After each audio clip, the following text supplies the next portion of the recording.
Good evening, everyone. The meeting is now live and being broadcast and recorded.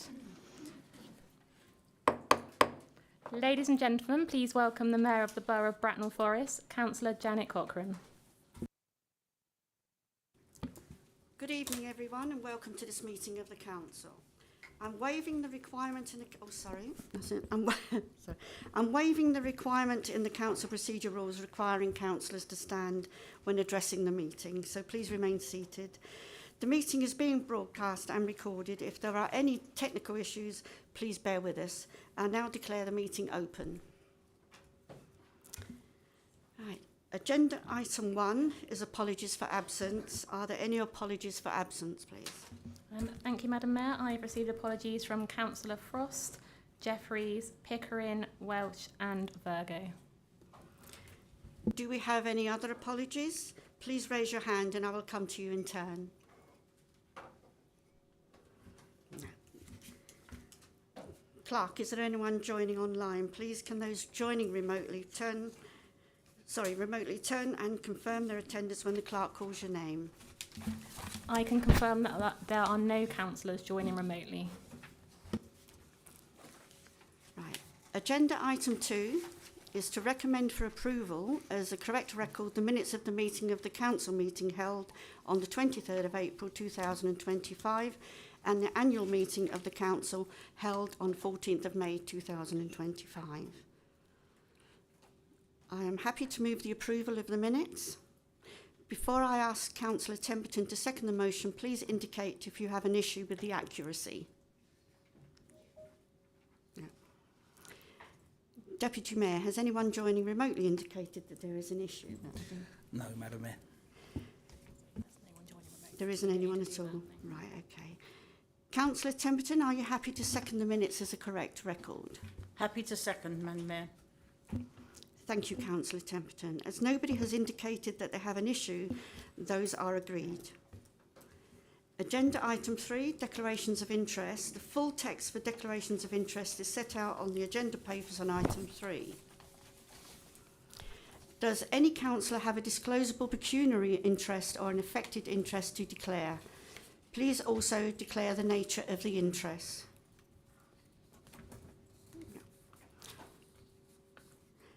We now come to agenda item 4, which are Mayor's announcements.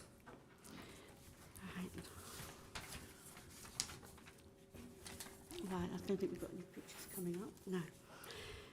Right. I have completed 25 engagements since being elected Mayor in May.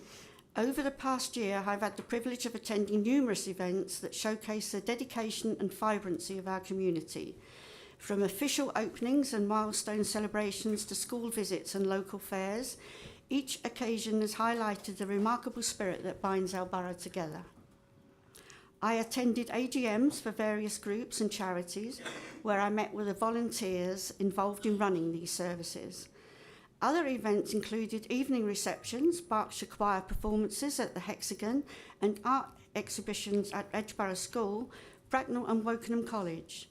These exhibitions provided an overview of the work done by young people in the borough, including their paintings, photography, technical art and ceramics. A recent guided tour of the East Hampton Crematorium was an unusual event, but reassuring to know that these services and cremations are carried out under strict guidelines and with respect and empathy. Good to know that when my time comes, not too soon I hope, I will be in good hands. It's been busy, but all of it has been a privilege.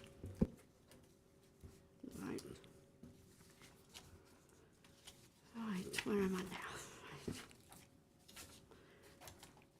Right. We now come to the report of the Cabinet at agenda item 5. Would Councillor Templeton like to present the Cabinet report?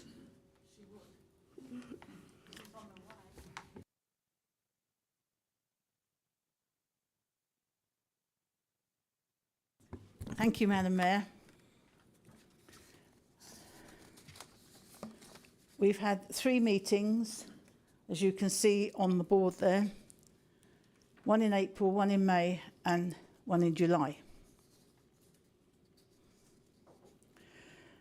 The Local Transport Plan 2025-2037 The Cabinet recommended that Council adopts the Local Transport Plan 4 as the principal transport policy for 2025 to 2037. The existing Local Transport Plan 3 was adopted in 2011 and is now out of date as national policy on climate change and transport have progressed. The new LTP4 focuses on climate change and the role of transport in social, environmental and economic issues.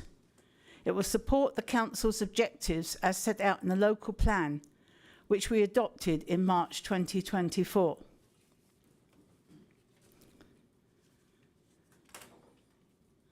Adoption of the Thames Basin Heath Special Protection Area Supplementary Planning Document. Cabinet approved the adoption of this planning document. The Thames Basin Heath Special Protection Area is an irreplaceable ecological asset. The updated supplementary planning document, the SPD, ensures Bracknell Forest's approach to development remains aligned with the latest guidance and strengthens our ability to protect the SBA for future generations.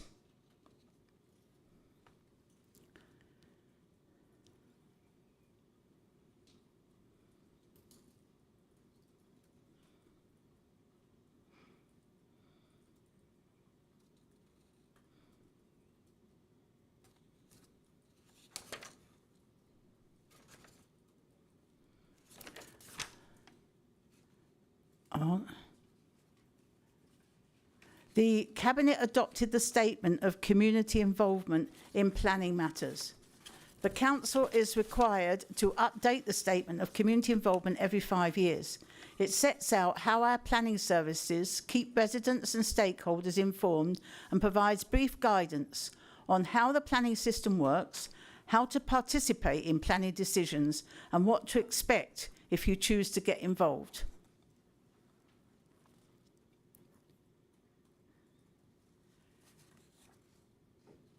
The Cabinet approved £7.395 million Highways and Transport Capital Programme for 2025-26. The programme aims to create improvements to transport in line with the local transport plan and ensures our highway is maintained within available resources. Cabinet approved the strategic procurement plan for a 15-year contract for bus shelter provision and maintenance. The Council currently provides 130 shelters on bus routes throughout the borough. Cabinet approved the strategic procurement plan for a 15-year contract to install, manage and maintain EV charging points. The Council currently provides 52 public charging sockets. This new contract aims to provide 400 charging sockets in residential streets to help EV owners without private off-street parking. The Government Office for Zero Emission Vehicles, OZEV, provided £326,000 funding towards the overall costs of the scheme. Cabinet approved the Physical Activity, Sports and Leisure Strategy and supporting 3-year implementation plan. The strategy will foster community well-being, encourage participation and contribute to a healthier, happier population within the borough. It also supports the engaged and healthy communities priority within the Council plan. Council approved the expansion of East Hampstead Park Cemetery into the adjacent land currently used as a pitch and putt at Downshore Golf Course, with construction beginning in spring 2026. The Council looked at alternative sites, but no suitable land was identified. Cabinet approved the strategic procurement plan for core end-user devices as part of the ICT hardware refresh programme. The programme ensures equipment is maintained to optimal standards and replaces broken hardware. Cabinet also approved the use of Lot 1 of the NHS SBS framework under further competition. This framework allows local authorities to engage in a one-stop shop lot that gives access to multiple products. Cabinet approved the School Attendance Strategy 2025 to 2028 and the supporting action plan. Cabinet noted the feedback received from young people, families, communities and professionals. The strategy defines a commitment to working with partners to improve school attendance and punctuality.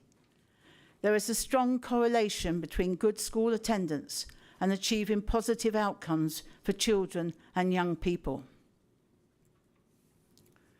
Cabinet noted the content of the SEND Priority Action Plan. The Council and Frimley Integrated Care Board have been collaborating on the plan in response to the recent Ofsted and Care Quality Commission local area SEND inspection.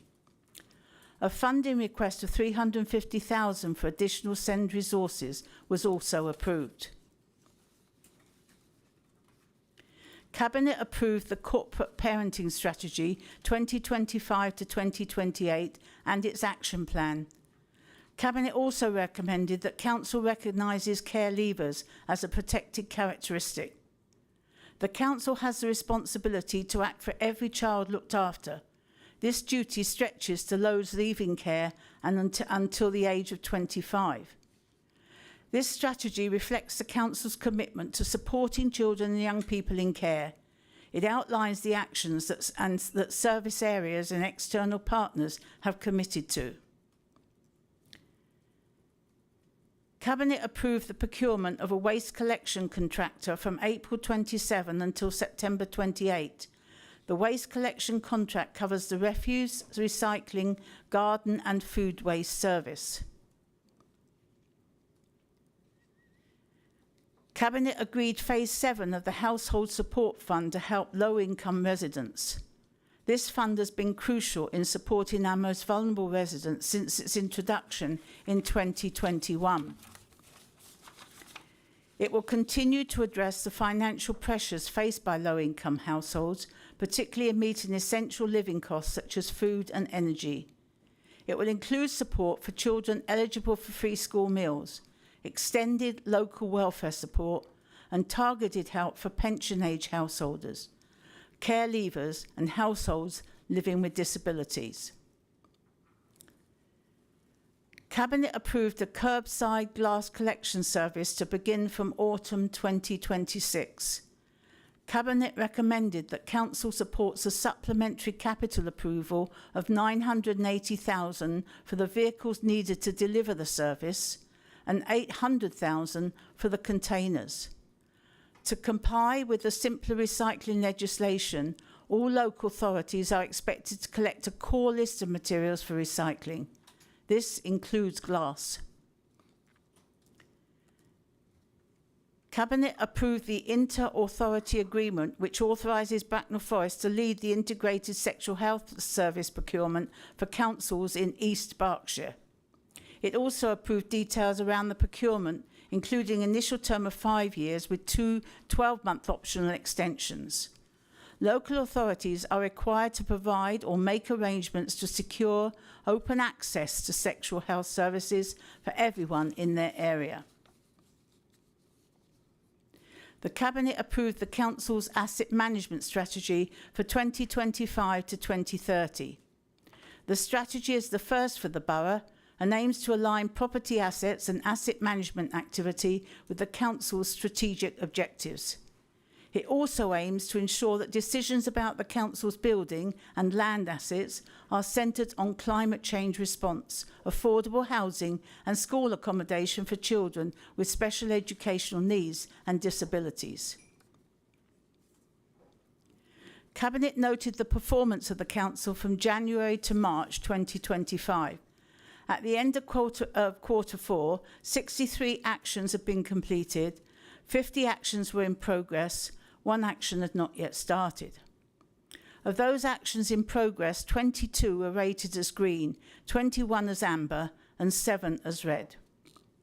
Progress against performance and contextual indicators were also very positive, with 78 indicators, 82%, having been rated as green, 3% as amber, and 15% as red.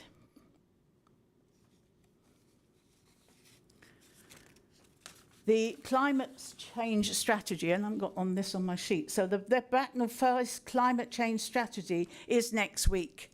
And I urge as many people here as possible to register for one of the two events. One of them is in the evening at the Kerris Centre on the 16th of July. The other is from 12:30 to 4:30 at Wellington College on the 18th of July. You could learn more about the the climate change. There's chemical change is the same. Climate change. There will be workshops and there's stalls, and it will be a lot of learning to go on, because at the end of this, we hope to be in a position to start building the community strategy. The Climate Action Scoreboard has really good news. Bracknell Forest Council scored 42% in 2025. This is up from 15% from 2023. The highest scoring section was collaboration and engagement, where we scored 72%. The average score for a single tier local authority is just 54%. So we're doing really well on our carbon action scoreboard. Thank you, Madam Mayor.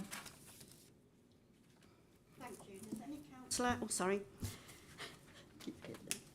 Thank you. Does any councillor have any questions for Councillor Templeton? Oh, it's Donna Presland. Hello, through you. Hi. How are we going to involve councillors to be aware of their responsibilities as corporate parents, please? For the strategy for our looked after children, I'd remind everybody, and thank you for this question, because we are all in this room the corporate parents responsible for our looked after children. And there is now a set of trainings that is going to take place, and it's going to be started with the CMT, I think, this very soon. And then they're putting in place where we can all learn what are the responsibilities, our input, what are we looking for to actually see how we can help and actually develop the care and support we give our young people. And hopefully, I want our young people to come and give us the training that they do for people as well, because it is very, very inspiring, and you really get the feel of them, what it is like to be a looked after child. So that is in plan, and hopefully we will start maybe in September, but I urge everybody to come to those.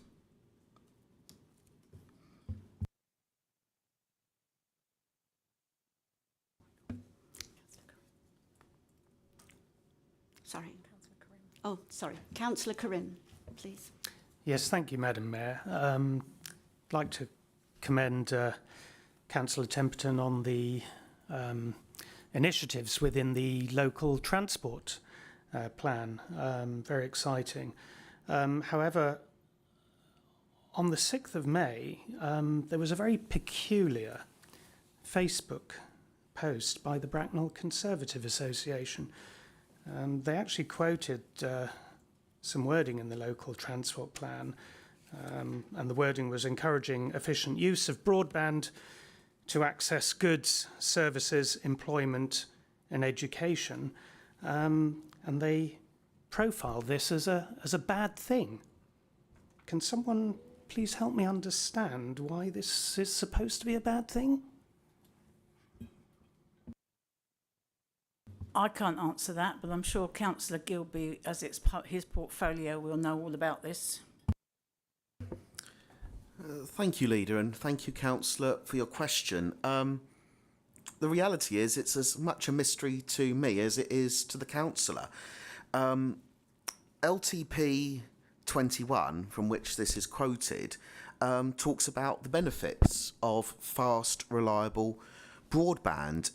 It talks about how we will encourage businesses in the borough to create remote working opportunities. It talks about how we'll create remote working hubs for people to access those opportunities. It talks about digital literacy campaigns, particularly with older residents, and it also talks about how we'll arm our libraries and community facilities with high-grade computers and connectivity infrastructure. if someone can enlighten me as to why this is a bad thing, I would be most obliged. Thank you.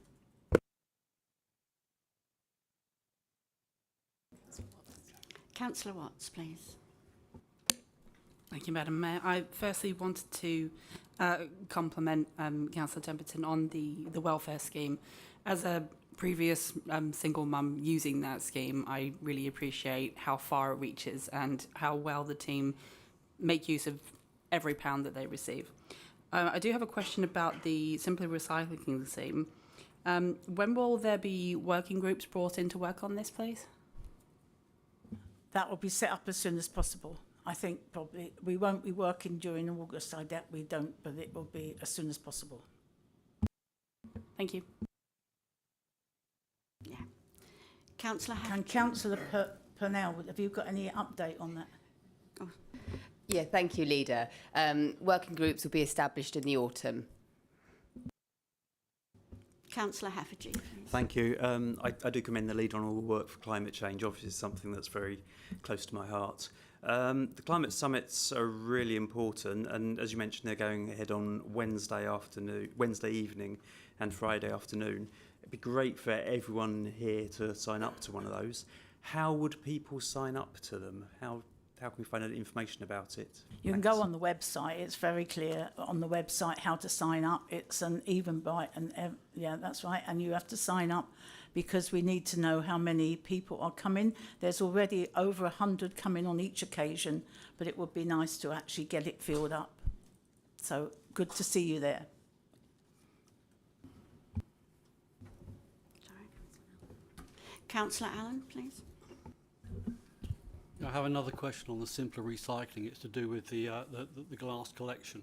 So we were granted under the extended producer responsibilities 2.3 million of grant payable this year, of which we allocated in our budget 100k, and I did warn at the time that this could be a challenge for us. And 3 months later, we've had to add in a hurry 1.78 million into the capital programme for this financial year. Can you please confirm or deny whether not saving the money back in February in the budget whether it's actually cost us more to put money into the capital programme now than it was if we'd taken it out of the budget at the time? Councillor Purnell, can you answer that, please? Yes, I can. And Councillor Allen, thank you for your question. And I'm aware that you asked this question, something similar previously as well. I do have a full written technical answer, which I will email to you. However, I want to state that the supplementary capital approval is being requested as financial regulations state that an order cannot be placed for goods or services without a budget being in place. However, no expenditure will actually be incurred until the 26-27 financial year. But I will email you the full technical answer. The question was whether it was actually going to cost us more now, under having done it as a supplementary, than if we'd taken money out of the budget in the first place.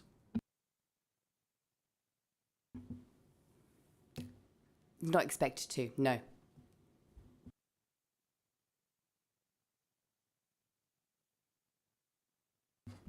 Councillor Gore, please. Thank you, Madam Mayor.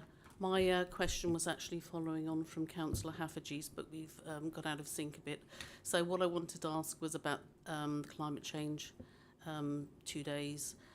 How you've said that it's accessible via the website, the portal. How are we going to reach people that are hard to reach? Because everyone's contributions is very valid. Well, we've been doing that for about 2 months now. We've had several occasions when we've been out there in Bracknell Forest telling them about things and helping them. There's some posters up and we've been informing the libraries and things as well. So other than we haven't knocked on doors, but in libraries and the rest of it, there is information about how they can contact us and how they can get involved. And for the first time ever, actually, we've got a lot of ordinary residents that we've managed to get. We were there at Pride.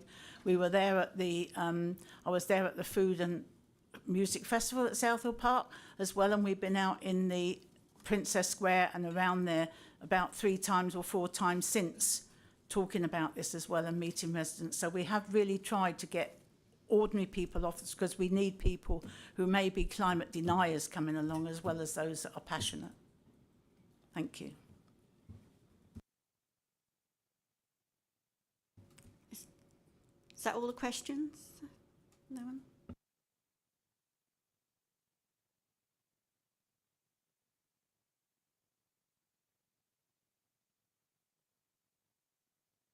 Right, we have 3 recommendations to consider this evening. The first recommendation is on page 15 of the agenda report, relating to the Local Transport Plan 2025 to 2037. Councillor Gilby, would you like to move the recommendations? Yes, Madam Mayor, I so move. Is that seconded? Yes, Lady Mayor, Councillor Bidwell will second.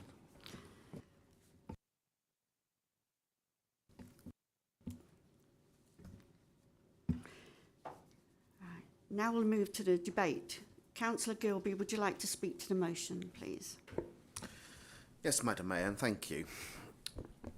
Members, when I first introduced the LTP4 process, I said it was likely to be the most important document this council would produce from a transport perspective during this term of office.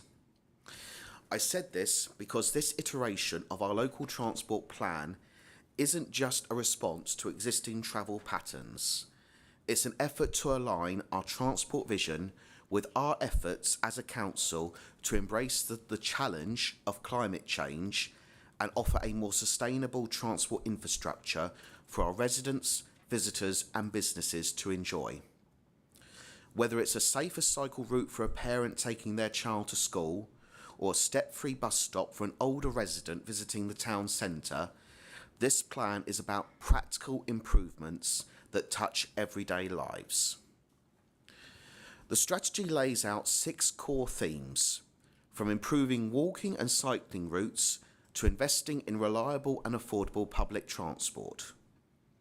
Key actions include the delivery of new segregated cycle lanes connecting key destinations such as schools, town centres and transport hubs, exploring access to demand-responsive and on-demand bus services, and creating safer, more inclusive streetscapes with improved pedestrian crossings and step-free access.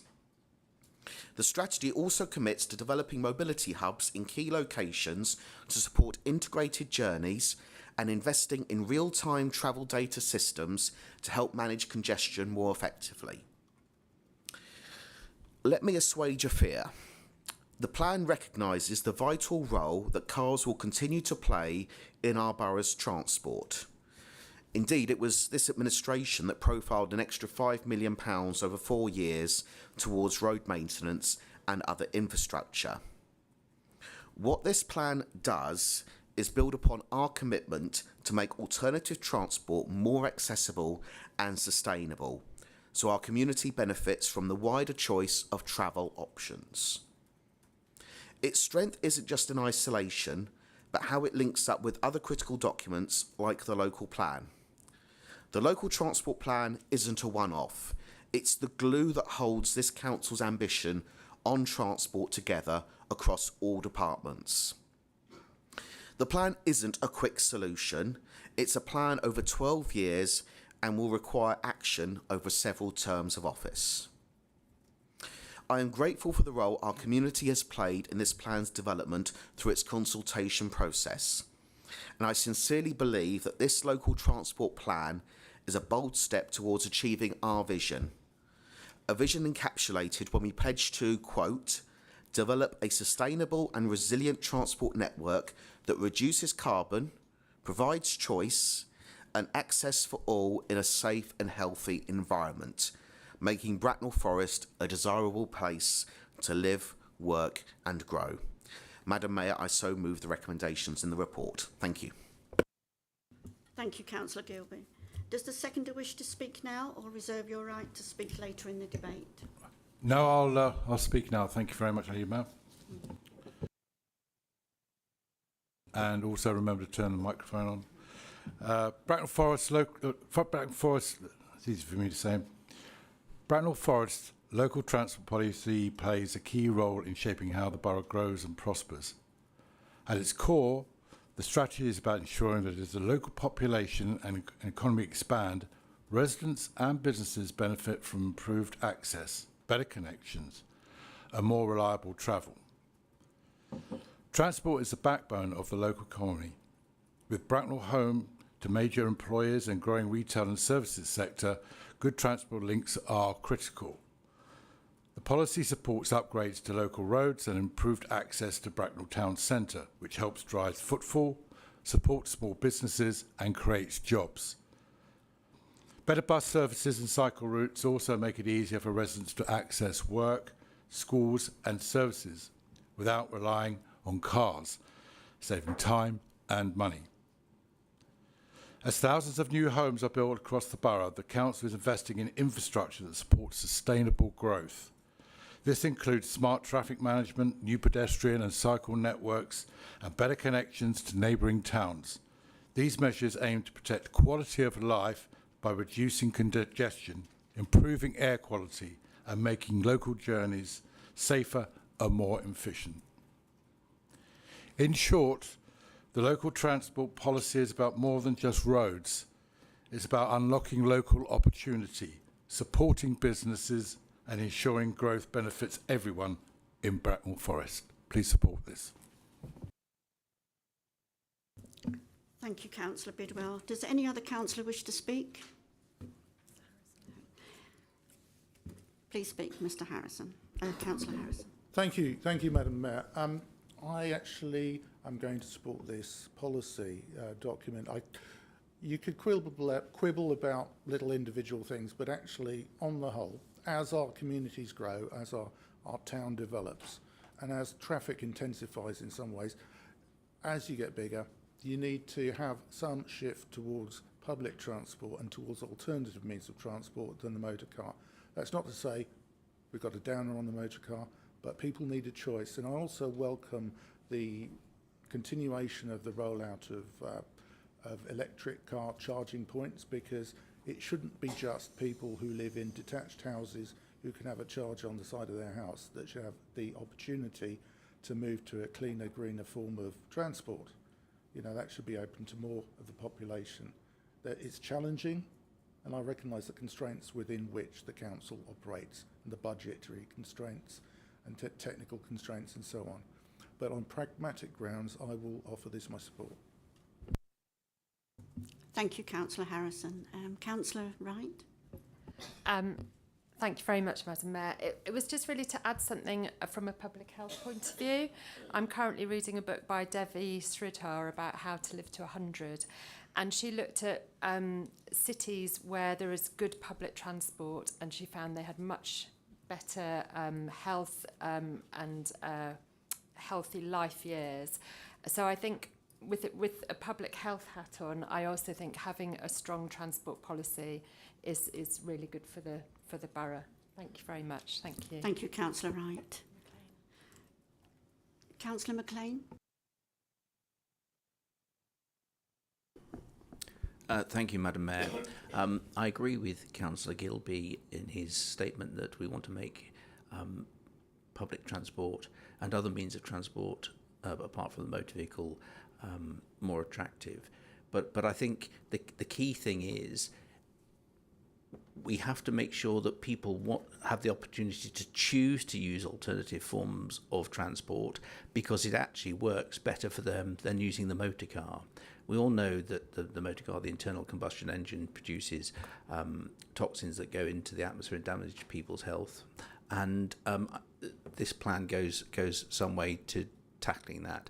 But actually, it's a way of thinking, it's a way of living, where the motor car is easily accessible, very convenient, and gets you from A to B as quickly as you possibly can, given the congestion we have on our roads today. But what we need to do is have a local transport plan that encourages people to choose other forms of transportation, because A, it's better for the environment, it's better for the borough, but also it's better for them. Thank you. Thank you. Councillor Bernard. Thank you very much, Madam Mayor. I'm supportive of this because what I read through it in a large extent is a fairly pragmatic approach to this over the next 12, 13, 14 years. I think we can confidently say the technologies that will contribute to sustainable transport in 2025 might not be the ones that are there in 2037. And if we think how fast things change, I look back on when Bratton was built originally, how it was thought that there would be one car for every 3 houses, and we pick up the consequences of that. So what I hope we do is not what other councils do, that we adopt a pragmatic approach to take residents with us. Councils where they've got a little bit over preachy in this have seen resistance, whereas we can actually explore and explain how these can actually benefit your own quality of life and things like that, from simple things like going to and from school. As someone that lives in a road next to a school, I think people sometimes park further away from the school than actually their houses are elsewhere. But so how we can do this will be great. The one concern I do have is that over this period of time, it's going to be how we actually fund and support this, because we know that certainly in the early stages of some of these initiatives, there will need to be what called pump priming or investment in terms of sustainability. And we know how difficult it is today to maintain some of the bus routes that we've got. So I'm looking to how we actively put this into action, how we work with our residents, and I think the public health element is a very strong one in this context, and look forward to being enacted. I think with respect to the question that was asked earlier, sometimes don't get over precious by some of these things, because somebody can read into what's written a perfectly sensible and reasonable thing, and I commend you on the slick planting of that particular intervention. Which I see the nod of heads is that if you actually encourage people to spend online and do things like that, you could reasonably suggest, maybe tongue in cheek, that actually that would stop you travelling to and from shops. And if you talk to retailers, one of the big bugbears they have at the moment, as well as the increased employment costs, of course, is actually the challenge from online.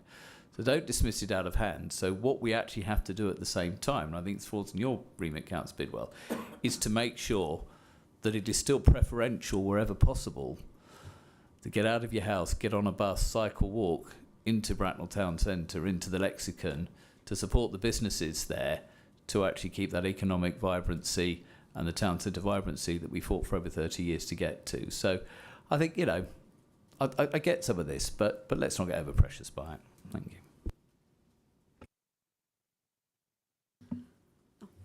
Thank you, Councillor Bernard. Councillor Mackenzie Boyle, please. Thank you, Madam Mayor. And through you, Councillor Gilby, thank you very much for that. A moment of whimsy, as you know that I have a predilection towards whimsy. I wonder how many of us tonight came by car.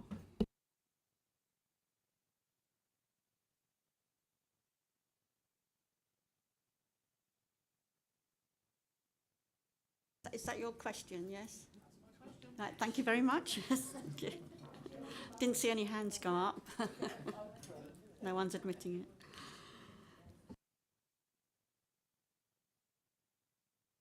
Councillor Wright? Oh, sorry. Oh, you're putting your hand up. Sorry.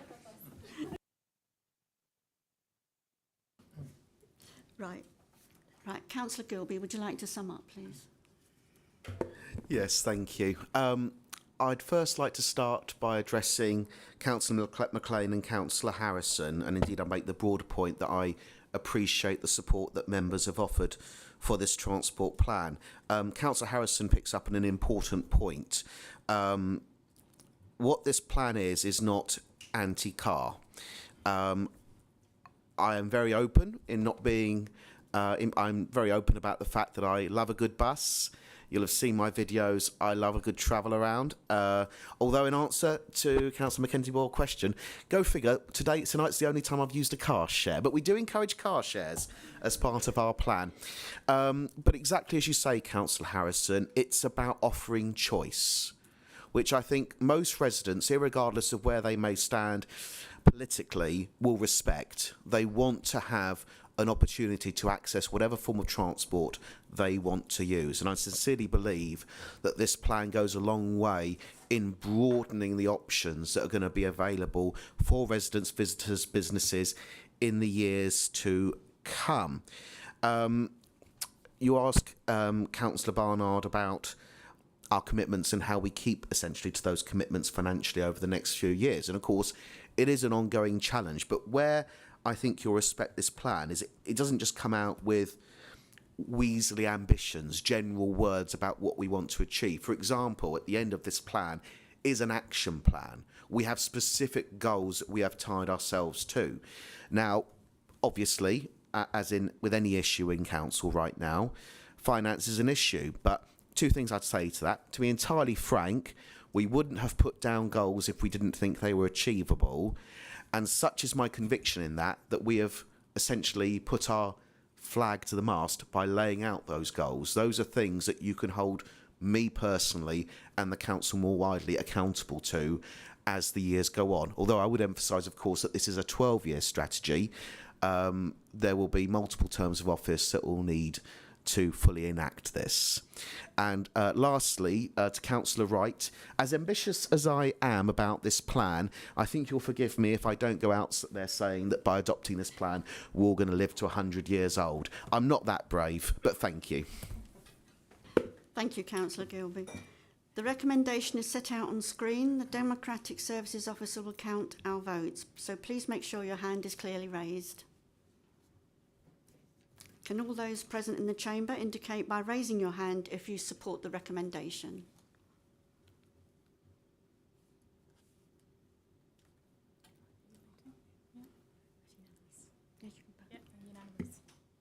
Unanimous.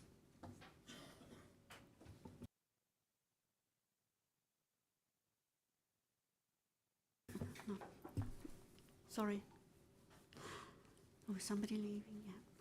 The second recommendation is on page 19 of the agenda report relating to the corporate parenting strategy. Councillor Bailey, would you like to move the recommendations, please? Yes, thank you, Madam Mayor. I would like to move this recommendation. Thank you. Is that seconded? I'd like to second that, Madam Mayor. Thank you, Councillor Temperton. Now we'll move to the debate. Councillor Bailey, would you like to speak to the motion, please?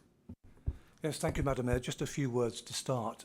We've widely circulated this policy. It's been quite an extensive consultation process for every conceivable group that has relevance in this area. Documents have been shared.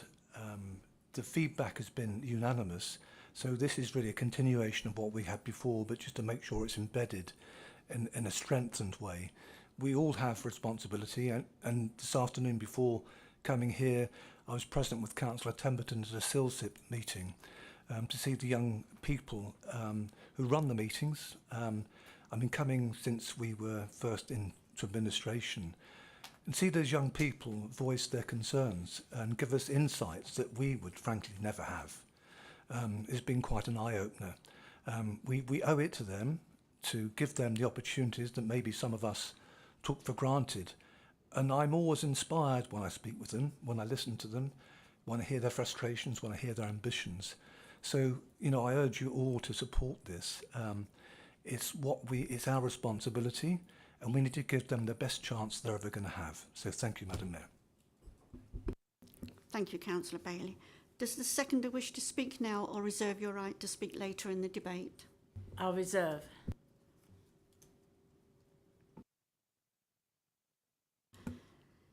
Does any other councillor wish to speak?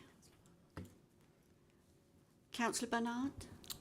Thank you very much, Madam Mayor. I fully support this. Having had the privilege of working with our care leavers and our young people in care over many years, I came to understand the challenges that they face in their journey from childhood to adulthood. For better or for worse, I think all of us in this room probably have the experience and understanding of the involvement of a parent or a close family member to us to be that consistent point as we make that journey. For a care leaver at ages younger than many, they're facing challenges around housing, they're facing challenges around how they reconnect maybe with birth families, with relationships they build up and things like that. The resilience that they show in this is absolutely phenomenal. And we have many examples of young people in Bracknell Forest, our care leavers, who've gone on to achieve great things. And it's interesting to note, actually, that a lot of work has been done that shows if you have been a care-experienced young person, you've made that pathway and journey in the care of a local authority, it's often when you get to your early 20s where sometimes some of the things slot into place that enables you to achieve things that many of us might have achieved at school. I think this is really important. I'm glad it's happening. It was something that was being talked about as a progress for a number of years before. I think what it does is, I think it in a very profound way shows that we recognise how important care leavers are in Bracknell Forest. And I think just by having that recognition as we're all corporate parents will mean that we can have those open discussions on how we can further improve life chances for them. Interestingly, I think there is actually a link back to the previous item here, because the one thing that has always struck me is actually ensuring that our care leavers have the same sort of mobility, the same opportunities to travel around our borough, as everyone else does, and investing in sustainable transport is a way to do that. So fully support this, and glad to see that this continues the journey this council has, which is making sure that we put our children and young people at the heart of all the decisions that we make. Thank you, Councillor Bernard. Thank you, Madam Mayor. Josh McAllister's review in 2022 of children's social care recommended that care experience should be a protected characteristic due to the review's findings of stigma and discrimination encountered by children who have at some point been looked after by their local authority. As a parent, you want to use your powers and responsibility to ensure that your child's transition into the world of adulthood goes as smoothly as possible with as many barriers removed as you can.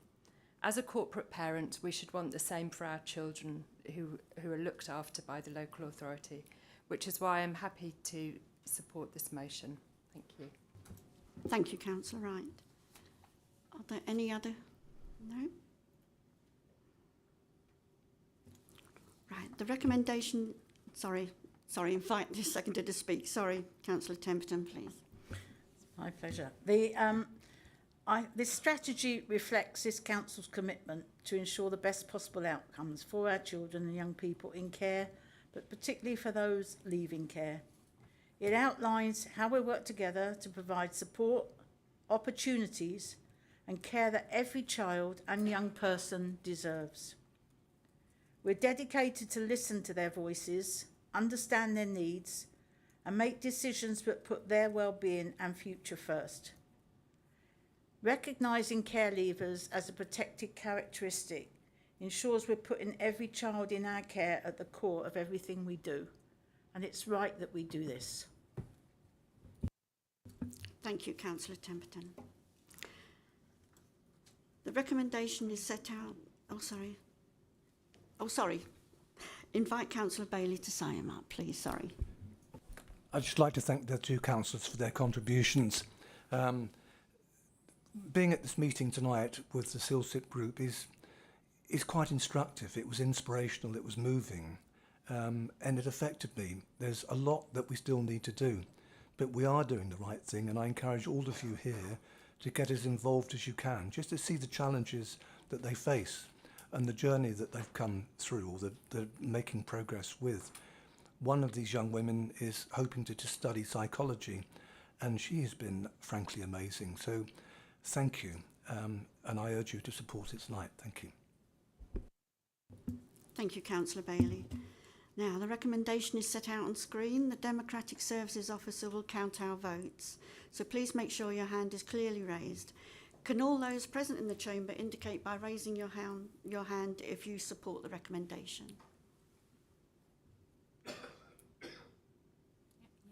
Unanimous, thank you.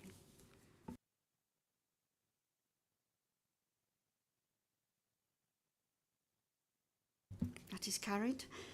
The third recommendation is on page 21 of the agenda report relating to simpler recycling. Councillor Purnell, would you like to move the recommendations?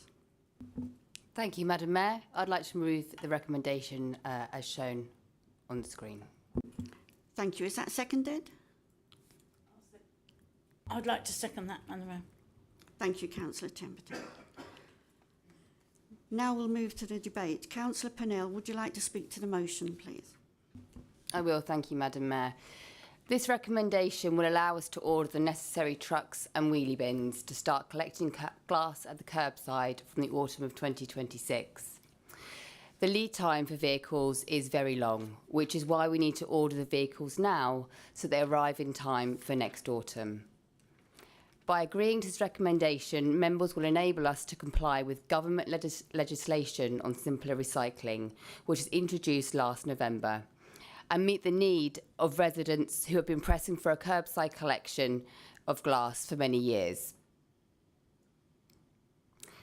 The Council has already had confirmation of extended producer responsibility funding, which will start to be paid later in this financial year, and subsequent years' funding will be communicated to us in the next few months. It is essential that Bracknell Forest Council complies with simpler recycling legislation, not only to remain legal, but also to do the right thing by encouraging recycling in the borough and giving residents the services that they want and deserve. Thank you. Thank you, Councillor Purnell.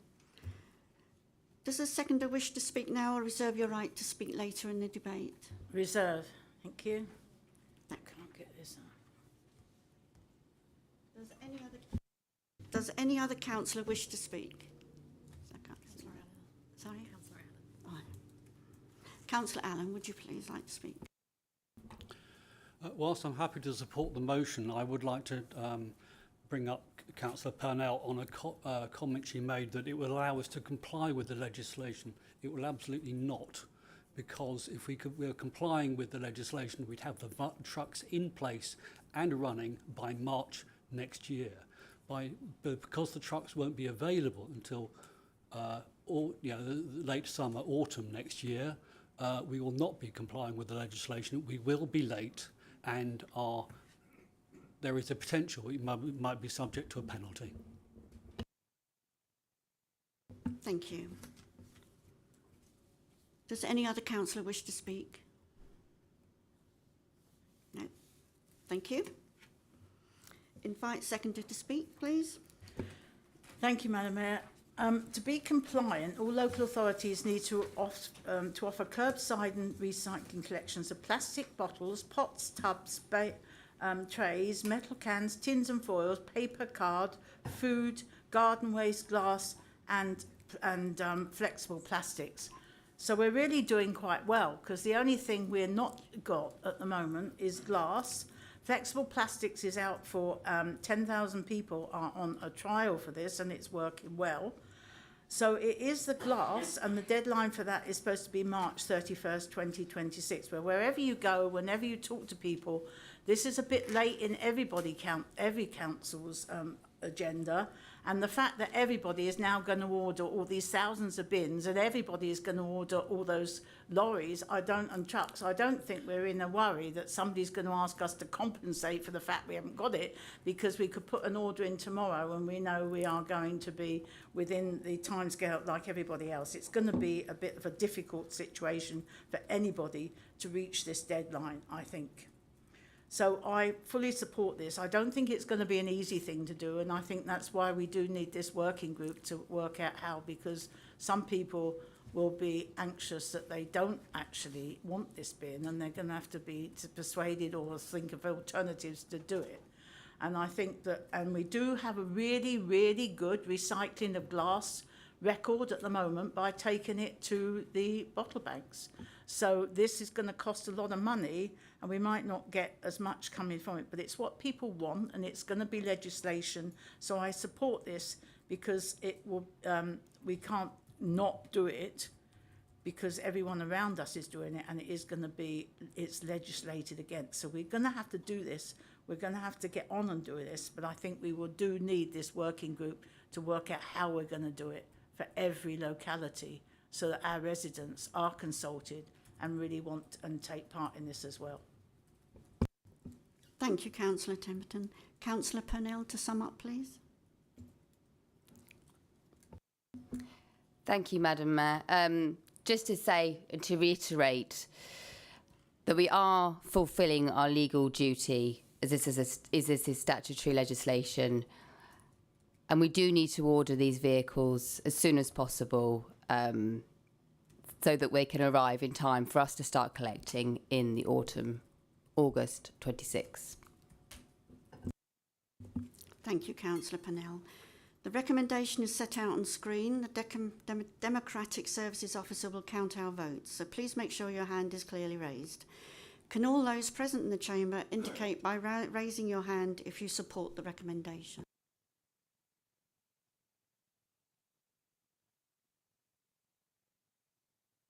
That's unanimous, thank you. That is carried. We now come to item 6, the Overview and Scrutiny Annual Report 2024-25 on page 25 of the agenda. In Councillor Pickering's absence, does any councillor have a question of Councillor McLean, Vice Chair of the Overview and Scrutiny Commission, on the report? Any questions?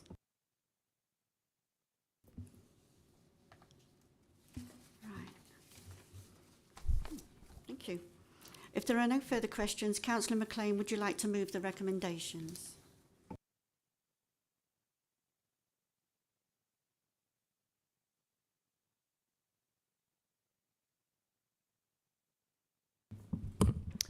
Thank you, Madam Mayor.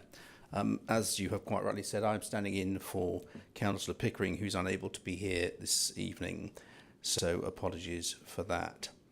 But I'm presenting this report to you this evening of the work of the Overview and Scrutiny Commission over the last 12 months.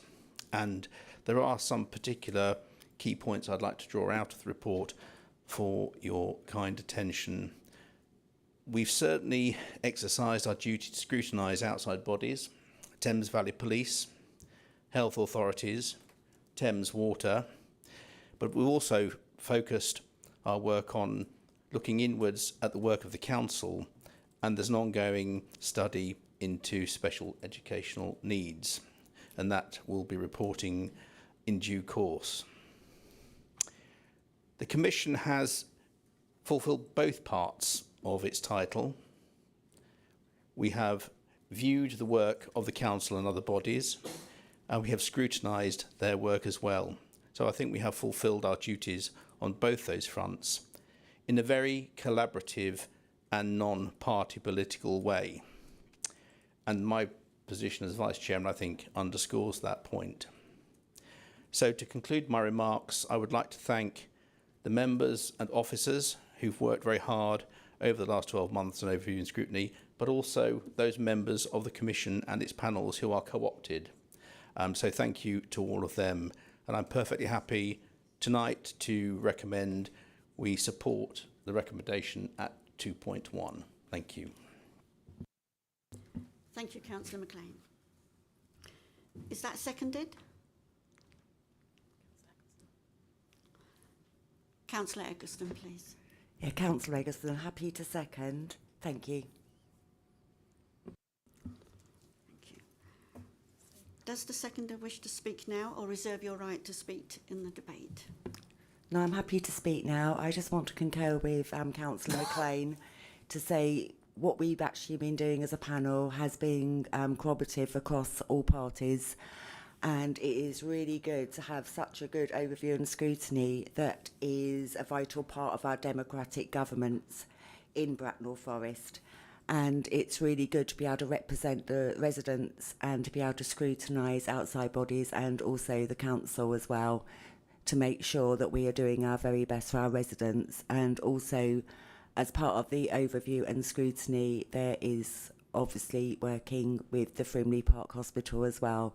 So it's been really good to work across all sectors. Thank you, Councillor Oakleston. Does any other councillor wish to speak? Councillor Bernard? Thank you very much. I want to echo the comments made by the previous councillors.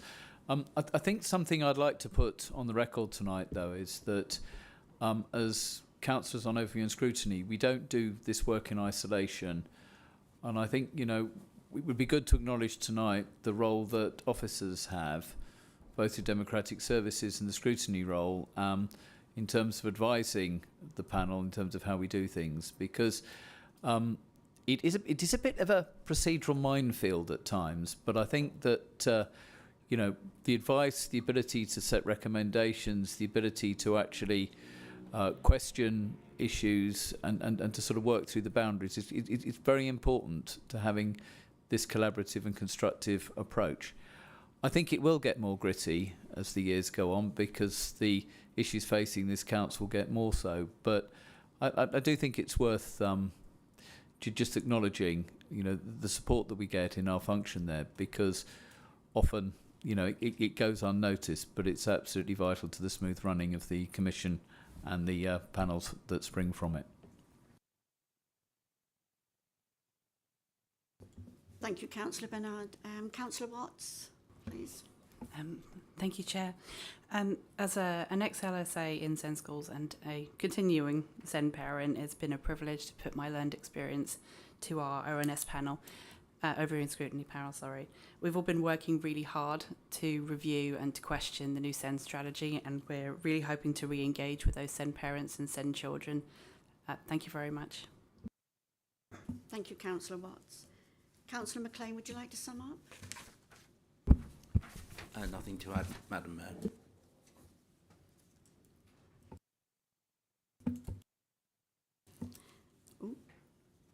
The recommendation is set out on screen. The Democratic Services Officer will count our votes, so please make sure your hand is clearly raised. Can all those present in the chamber indicate by raising your hand if you support the recommendation?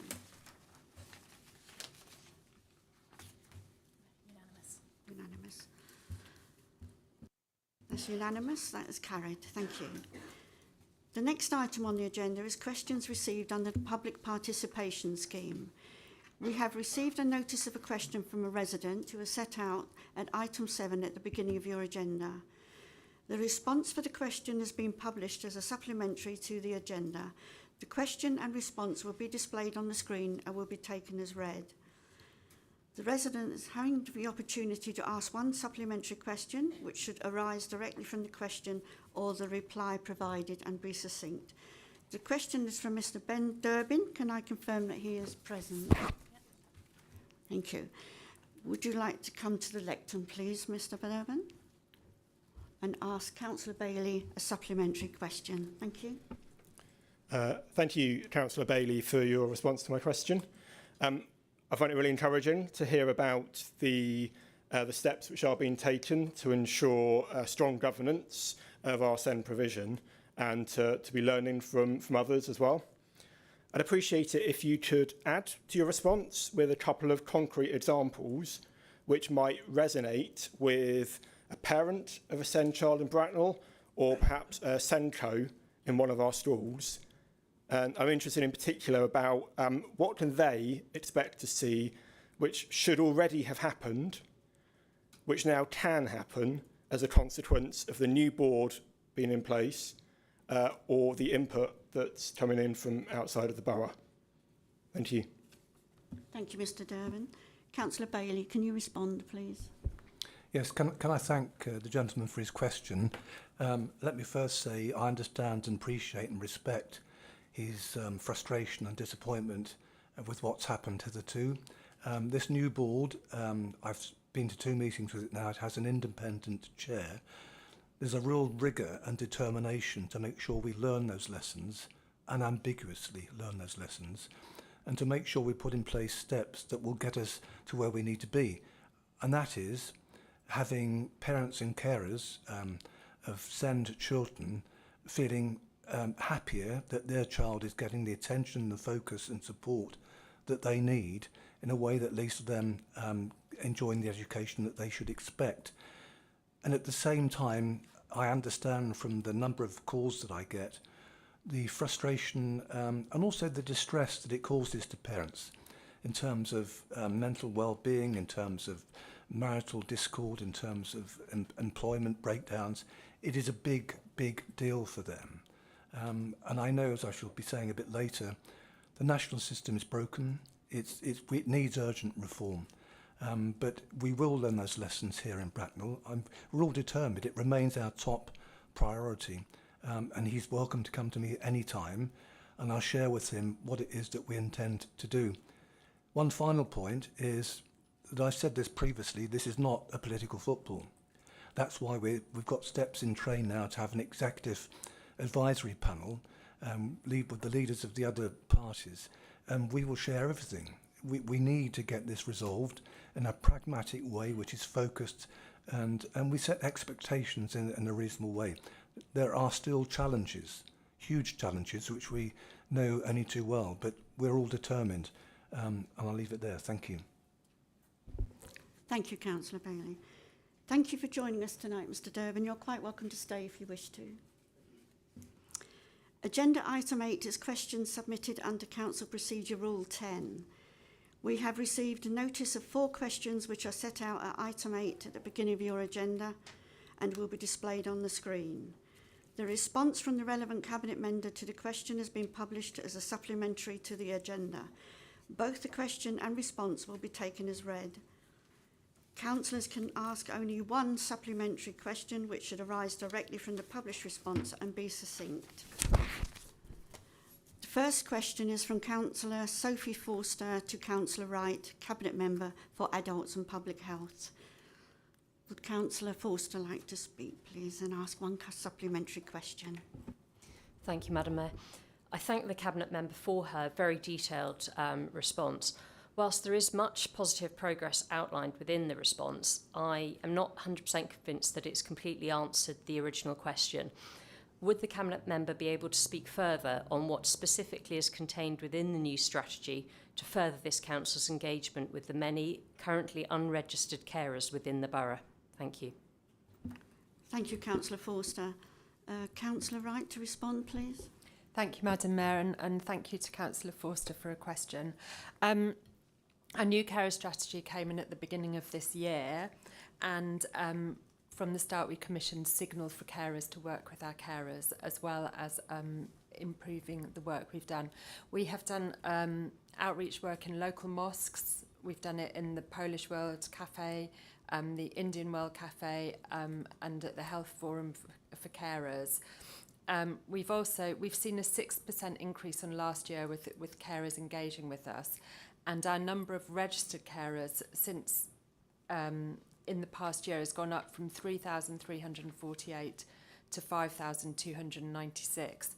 So we're definitely seeing an increase in engagement from the carers, and we are trying to reach them in lots of different ways. We've also got newsletters, websites, we're doing carers support groups, and we also, I was speaking to Dr. Buxton, who runs the Waterfield practice, who says they're doing carers lunches. So there's lots of activities going on, not just within the council, but also within the primary care network as well. Does that answer your question? Thank you, Councillor Wright. Thank you. Thank you, Councillor Wright. The second question is by Councillor Harrison to Councillor Temperton, Leader and Cabinet Member for Council Strategy and Climate Change. Councillor Harrison, would you like to speak, please? One supplementary. Thank you, Madam Mayor. And just before I ask my supplementary, I would like to thank the Leader of the Council for their very positive response to what I asked. I asked about the freedom of information requests that are coming into the council and the responses that the council is giving out to members of the public out there. And it's a very important thing for us as members to understand what the concerns are that are going around there, and how the council is responding to that. And it can be an early warning system for problems that are going on. So it was a very positive response to my question. It's a shame that I had to ask it, because this is something that shouldn't have been changed. My question to you is, in your response, you say that you weren't even consulted about this very significant change being made. So what on earth can we do about that to change the culture in the organisation so that elected members are respected? And can I offer you my thanks and my support for your position as leader of the council in addressing this? You can, and thank you very much for the supplementary. And this was a bit of a horror story when I got your question, that I realised that I thought everybody had it, because I'm on the cabinet, and I have continued to have it as I was as opposition member. So I didn't realise people were not getting this answer until your question came in. So I thank you for that, because it was there. And I've asked how this happened. People have said there was some consultation, but we don't actually know that. And I cannot believe, and I have got quite a good memory still, but I cannot believe I would ever have denied anybody the opportunity to read anything. I would more likely give them the choice that you don't have to read all this stuff if you're a new councillor and you've just got elected and you've got 10,000 other pages, but that would be a choice you would have made. It wouldn't have been one I would have ever made on behalf of anyone else. So I do not honestly know how this has happened, but I will make sure that it will not happen. It certainly won't happen again. And by the end of the week, well, Democracy Snapshot is putting out information so that by the end of the week you will have access to them now, and they will be kept going, and they will be put up there, and they will be accessible every week, as it always was.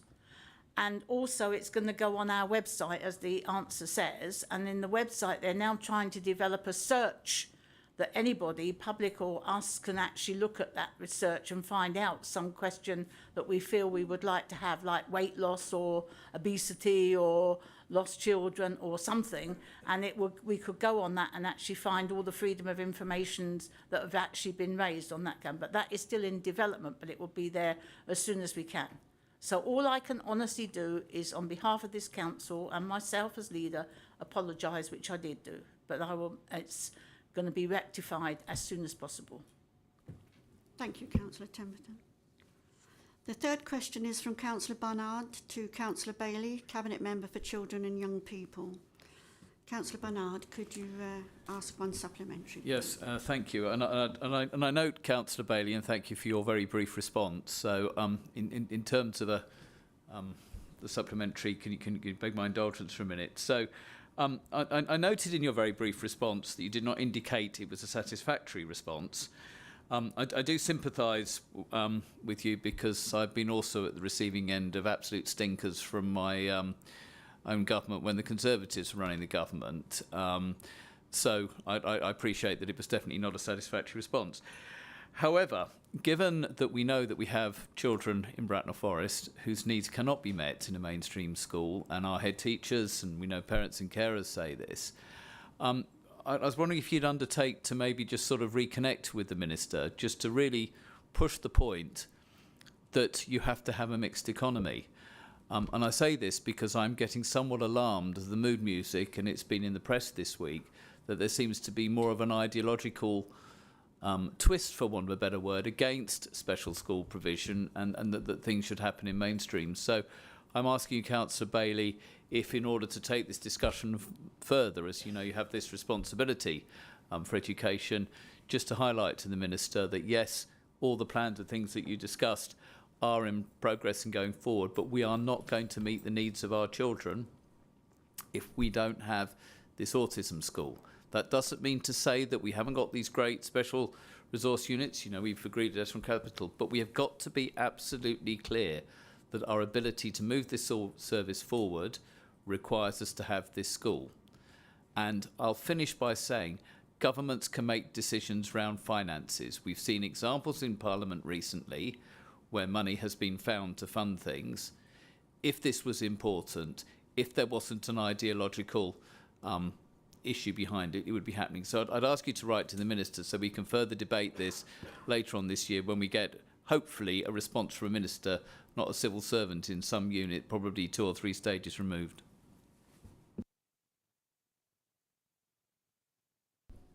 Yeah, can I thank Councillor Barnard? He always asks direct questions, and I thank him for that.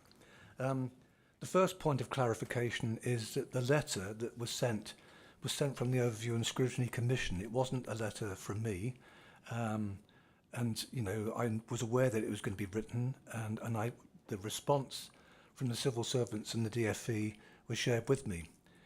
It was neither clear nor unexpected. Unexpected, I say, because I sensed this was a holding reply. To put it in a wider context, sadly the school that was promised was one of many major projects that was promised without any funding being available. So we are amongst literally dozens of others clamouring for our schools and our projects. I can promise you and promise Councillor Barnard that there isn't a day or week goes by without us lobbying ferociously, furiously. Our MP met with Catherine Kinnell, who is one of the ministers in the Education Department this morning, and I know, and I think it's on social media, he lobbied her directly about this. It's important for us. It's really important for us for the reasons that Councillor Barnard has so articulated clearly. What we need to do next is to keep that pressure up, but also to make sure that our safety valve project is not compromised, is to consider other options. And we are doing all of that because we know at the end of this, it's our children who need that education, not tomorrow, next week, they need it now. There is some good work going on, as he will know and others will know. Lots of specialist provision units. I helped to open one 2 weeks ago at Sandhurst called the Launchpad. Absolutely brilliant resource. But that's just, you know, a drop in the ocean. We need to do so much more, and we are doing a lot more. But I promise him, keep in contact with the education team at the Department for Education, as well as the Secretary of State and her team. It is really important. I promise you that we in Bracknell will do all we can to get this resolved sooner rather than later. Thank you. Thank you, Councillor Bailey. The fourth question is from Councillor McLean to Councillor Temperton, Leader and Cabinet Member for Council Strategy and Climate Change. Councillor McLean, would you like to ask one supplementary, please? Thank you, Madam Mayor. Can I thank the Leader of the Council for her response? Thank you. I'm sorry. Pausing for effect, Madam Mayor. I'm waiting in suspense. I'm very keen to be part of a discussion that focuses on how local government may change in Bracknell Forest, because I think our residents, whilst they may not have it at the top of their list of things to talk to their friends about in the pub or in Waitrose or wherever else they happen to be, it is going to impact them because it will come down to whom they pay council tax and where that money is spent. So can I have an assurance from the Leader that it won't be simply a case of you reporting to us when a decision has to be taken? Will you undertake to involve the members of this authority in the process under which those decisions are going to be formed, so that rather than having to simply make a decision at the end of the day, we've been part of a process in coming to those decisions that have to be taken? I think this conforms with the motion that this council unanimously adopted at one of its recent meetings, so perhaps the Leader can give me that assurance. Thank you. Can I assure you that for local government reorganisation, that's whether Bracknell and joins with anyone else, we haven't even started thinking about that yet, and many of us hope that it won't actually come to that because we're quite happy with things as they are, although we're only 127,000 and they're looking for 350,000. But this is different than the mayoral strategic authority. And the big decision from all the leaders of of Berkshire, all the Berkshire leaders, the Oxfordshire and all the Oxfordshire county and district leaders, they're all talking together. When we meet together, we're not actually talking about local government reorganisation. It's entirely on the mayoral strategic authority, which is the one which would be a new tier, and which is when government devolves its money down from government into local areas. So it's bringing money into the area, and as such, Bracknell would be part of this big unit, but it wouldn't actually change very much about how we organise the governance and the council and everything within Bracknell Forest. This is still going on. We're still having the meetings, as it says in the answer. And there is a briefing, I think it was sent out today actually, for your on your calendar, that I think it's September the 8th, there's going to be a briefing on, because we say we're going at pace, if you're going at pace, you want some decisions being made. No decision will be made, but at least there should be some arguments to put forward, the pros and the cons of joining this strategic authority, including that, getting rid of that, putting more in Oxfordshire, Berkshire, anything else that's coming in. We need you to all know about this, and we need the pros and the cons. No decision will ever be made until you've been fully informed of what the arguments are for and against, and that will be debated in this council. So no decisions at all have been made. No decisions are being made. It's still in the air. And other areas like Oxfordshire are now concentrating quite heavily on their local government reorganisation, because they have to change from Oxfordshire into unitary authorities. Berkshire already did that. So we've already got 6 Berkshire authorities ready to go in this strategic mayoral authority. But Oxfordshire will do that parallel to the mayoral strategic authority. And in September, we'll come back with other things that the pros and the cons and other arguments, what to include in the mayoral strategic authority, but nothing at the moment, and nothing about local government reorganisation for Berkshire. The only local government reorganisation for Berkshire is that West Berkshire want to join with the White Vale to form Ridgeway. And that will affect us because we have shared services, which we're going to meet about to see how that affects us financially and in any contracts. Hope that answers your question. Not really, but it's the best I can do. Thank you, Councillor Templeton. Right, we have received a motion submitted under Council Procedure Rule 11 of the Constitution, which is set out at item 9 at the beginning of your agenda. The motion will be moved and seconded, and then we will move into debate. You will be able to speak once for no longer than 5 minutes. The mover of the motion will have the right to reply before the vote is taken. Councillor Purnell, would you like to propose your motion?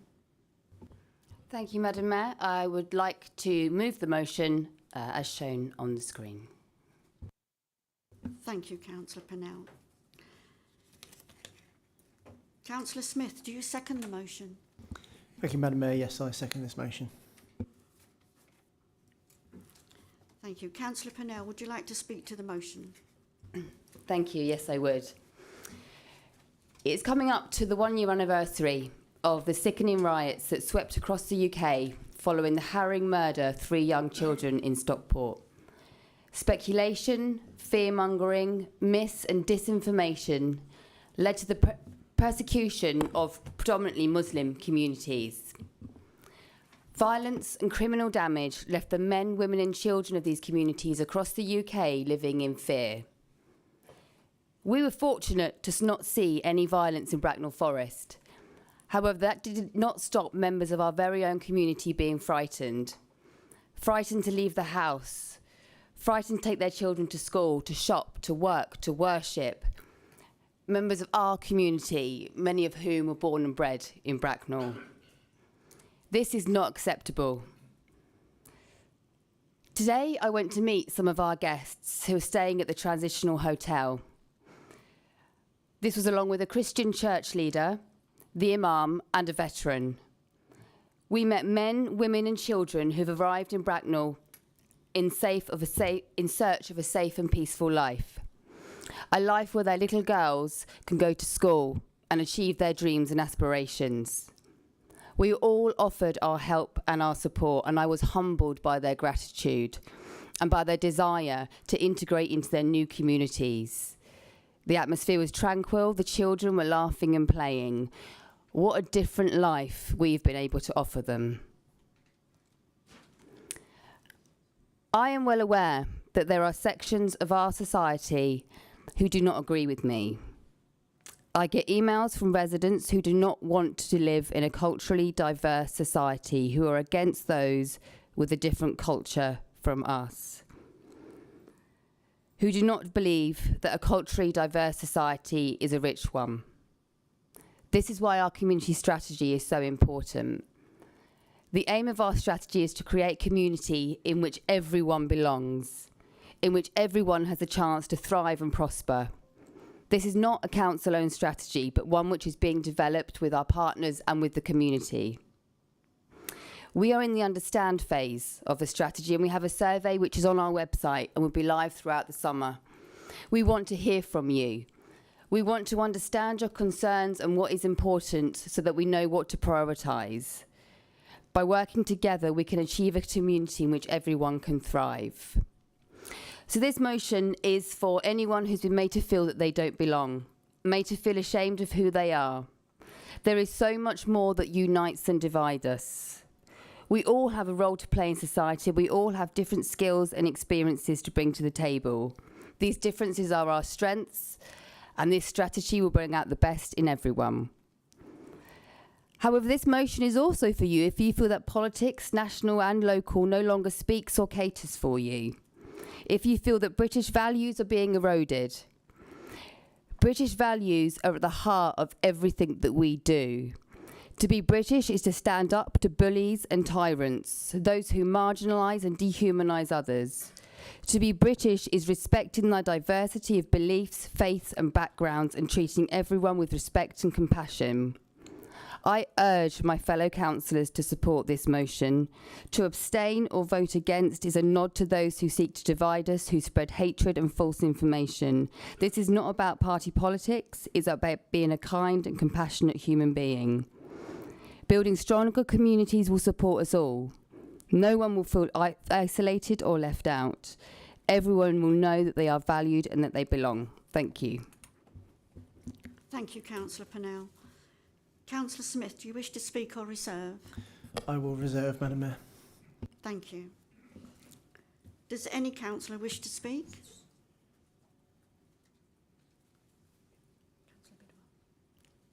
Councillor Bidwell. Madam Mayor, councillors, I strongly support this motion, which stands as a powerful reaffirmation of our borough's core values: respect, inclusion and unity. At a time when national and global tensions often threaten to divide communities, this motion reminds us that Bracknell Forest is a place where all people, regardless of background, faith or ethnicity, are welcome without fear or prejudice. This council's commitment to denouncing racial hatred, to fostering disrespectful dialogue and to ensuring that all residents feel seen and heard sends a clear message. We will not tolerate division. The proposal to co-produce a new community strategy with residents and partners is both timely and essential. It provides a provocative way to strengthen social cohesion, enhance understanding, and ensure Bracknell Forest remains a safe, connected, and thriving place for all. I ask all members to support this motion. Let's lead by example and show our communities that unity, not division, defines us. Thank you. Thank you, Councillor Bidwell. Councillor Allen, please. Councillor Bidwell was just saying that we're reaffirming our borough's core principles. Well, I agree. This is part of our borough's core principles. It's what we do. However, I still think this is a vanity motion. I don't think it does anything positive for our residents. For those of a certain age, it brings to mind young Mr. Grace from the sitcom Are You Being Served, whose catchphrase was, "You're all doing very well." There are far more important things going on in this council, some going well and some others that need significant improvement, which is where we should be committing our resources. Whilst I believe in community cohesion, I do not believe that vacuous motions such as this are the way to achieve it. I'm also concerned by the use of the word equity in this motion. It is possible that this conflicts with our recently adopted housing policy, which provides priority to certain groups such as veterans. If a housing policy allows for prioritisation, how does that work with the equity part of this motion? Thank you. Thank you. Councillor Reagan?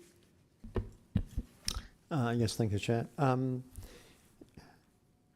I support this motion fully, and I invite councillors, members, to demonstrate their support for this motion by attending our Culture and Community Day, which is on Saturday, the 19th of July, 11 till 5 o'clock at the Lexicon. I certainly will be attending. Thank you. Thank you, Councillor Reagan. Councillor Temperton? Yeah, I had the privilege of helping co-produce or talking to people to co-produce this strategy at the Southfield Park Festival of Music and Food. And I was therefore on the Saturday and the Sunday inviting people to talk about what makes a strong community and to put their notes. And people have really positive ideas about what makes a strong community. And it was quite interesting because they think it has actually the community in Bracknell Forest. They remember with quite a lot of fond memories COVID. And the fact that during COVID there was a stronger community that they saw than exists right now. They were talking about the example, they felt that there was a lot of belonging and people would come out who needed help, but also people came out to support. And therefore you were able to actually feel that you were giving something and you actually felt that the community was growing in strength.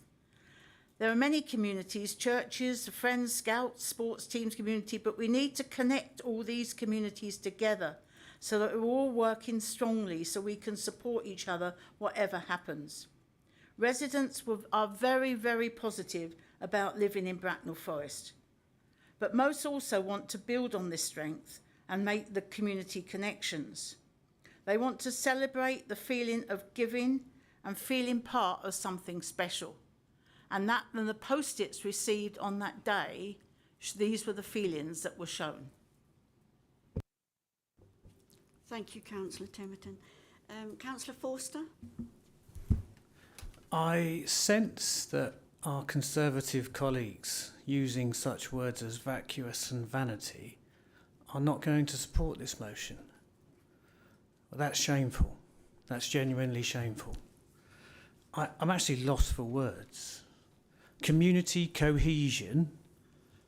We are the leaders of this community. We need to show that cohesion. We need to come together and show the path that brings that cohesion. Communities can come apart very, very quickly. I served overseas in a number of places, one of which was the former Balkans.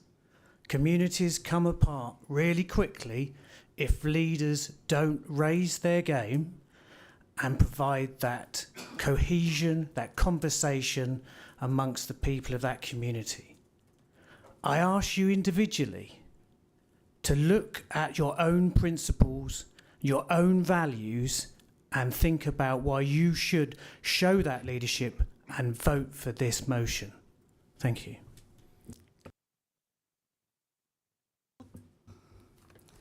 Thank you, Madam Mayor. So I think we have a motion whose intentions are noble. The motion is rich in symbolism, unity, respect and inclusion, but it doesn't define how these ideals will be implemented or when. There's no timeline, no performance metrics, no budget allocated and nor service leads identified. How will the Council ensure continuity across political cycles, given that community cohesion is not a one-off project, but a long-haul effort. We've had 2 recent by-elections, and listening to residents, their issues revolve around antisocial behaviour, planning enforcement, environmental degradation, SEND support, infrastructure, housing, the lack of jobs for young people, and a growing perception of community inequity.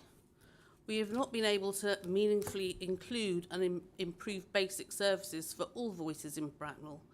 Travellers, mobile home park residents, vulnerable adults, various minority groups, those living with disabilities, the homeless, the neurodiverse, the elderly, those with mental health conditions, and carers.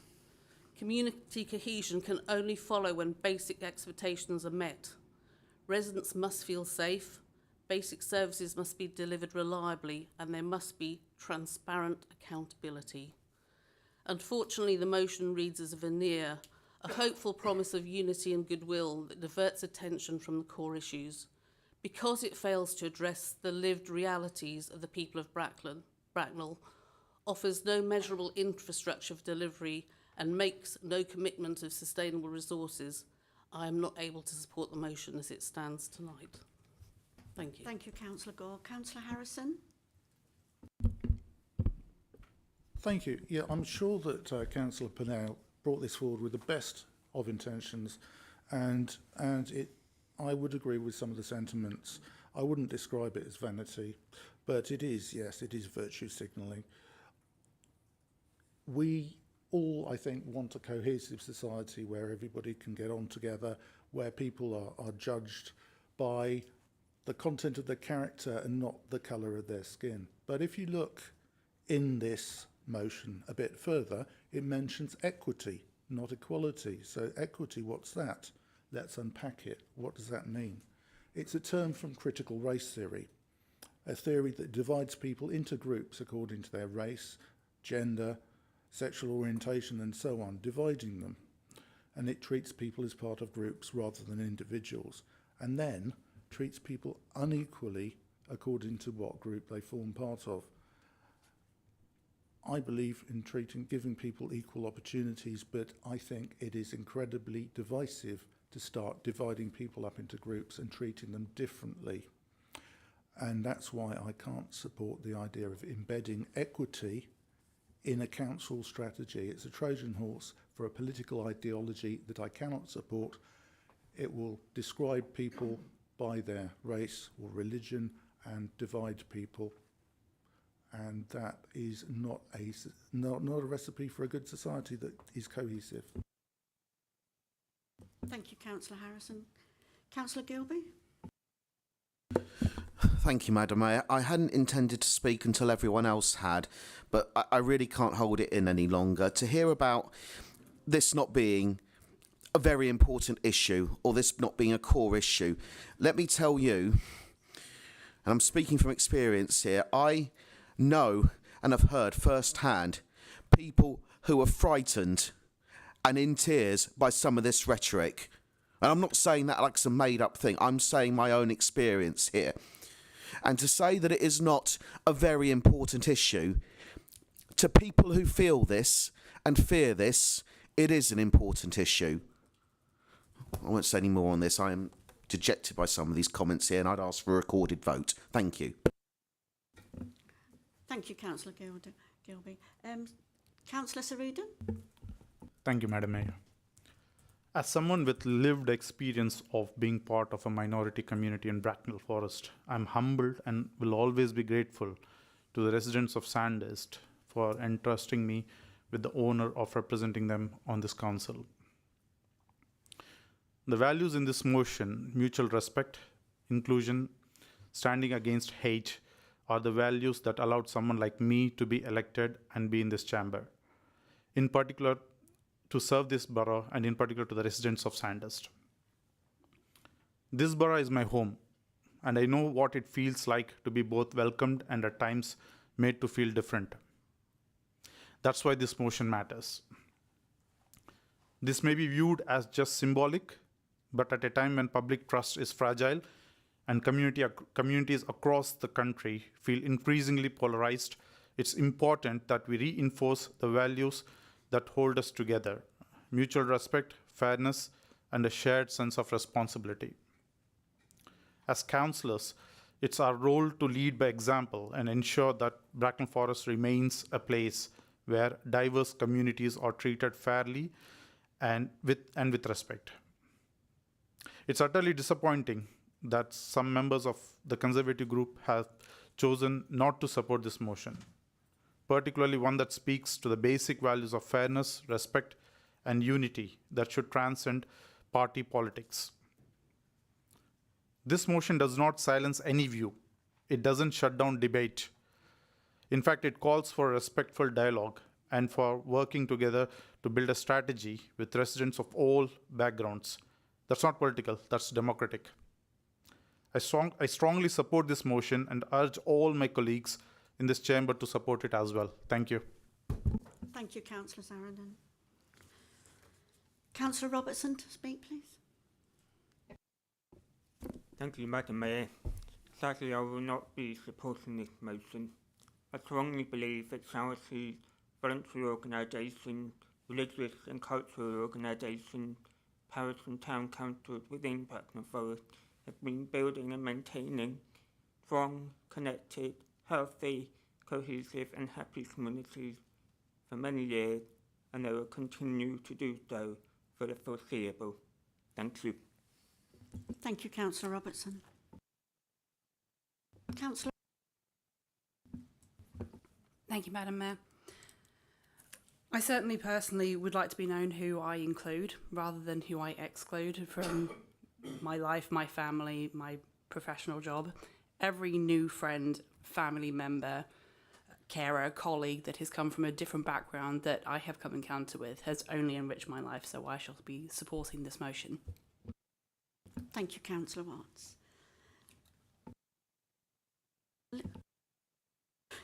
Councillor Tina Eberly, please. Thank you. I would also like to echo the obviously what my co-councillor Sarandon said, because I think it gets very often forgotten how you feel if you're not from here and you get asked by people, if you knock at doors, etc., or where you're from, or where you're really from. And that doesn't affect, and I don't have a different color, but you still get that, like, why are you here in that?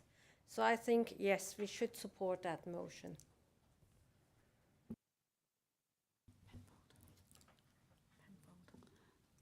Thank you. Councillor Penfold, please.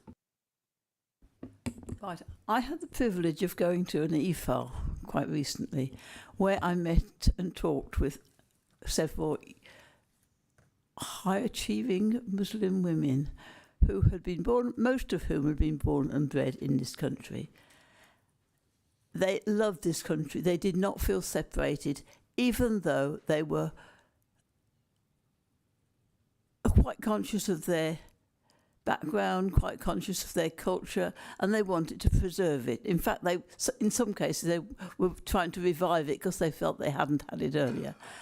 But they certainly didn't want to be, it certainly felt part of Britain. They certainly worked with people who didn't feel they separated them off. And I think it's a shame that people can't do that. I support this motion. Thank you. Thank you, Councillor Penfold. Thank you. Councillor Barnard. Thank you very much, Madam Mayor. I've seen things in Bracknell Forest over the last few months on social media, written in protests, which I've never seen before. And I've seen those same behaviours in other parts of the country. And it was what actually drove me to say in my State of the Borough speech that I felt one of the biggest risks facing this borough was the sense that in this council chamber, we're not actively listening to and actively hearing the concerns of a significant number of residents in Bracknell Forest, as has happened elsewhere.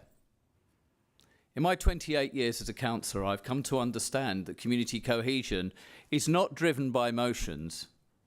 It's actually driven by understanding what the concerns and the fears are of residents, some who are not very articulate in putting them forward. But we are facing that at this time at the moment. There are many residents that feel that non-party politics, that all the main parties have failed them and failed them significantly. Now, if we'd had a motion this evening that had actually said we were going to spend this summer understanding why we'd seen and read some of the things we had, genuinely seeing and understanding the concerns and fears of our residents, not just regards to the Afghan programme at the Grange Hotel, and I'm absolutely devastated to see that that programme has now been suspended. I wanted a motion tonight that said, we hear you. We hear the hate, we hear the division. We understand that people are afraid to go out. I know a mixed-race couple who said for the first time in their lives that they're actively thinking of leaving Bracknell. We must condemn in this council chamber the racist comments. There's never a place from that. But please, everybody, before we have motions like this, let's commit to going out, listening and understanding. That's how we're going to build community cohesion in Bracknell Forest. We'll do it by actually evidencing the fact that we understand those day-to-day concerns. You know, getting on the housing register. Actually, for young people, it's not getting a driving test. You know, there are things out there which are blighting lives of people. It came up on the streets of Harmonswater, didn't it? You know, van crime, depriving people of their livelihoods, littering, fly tipping.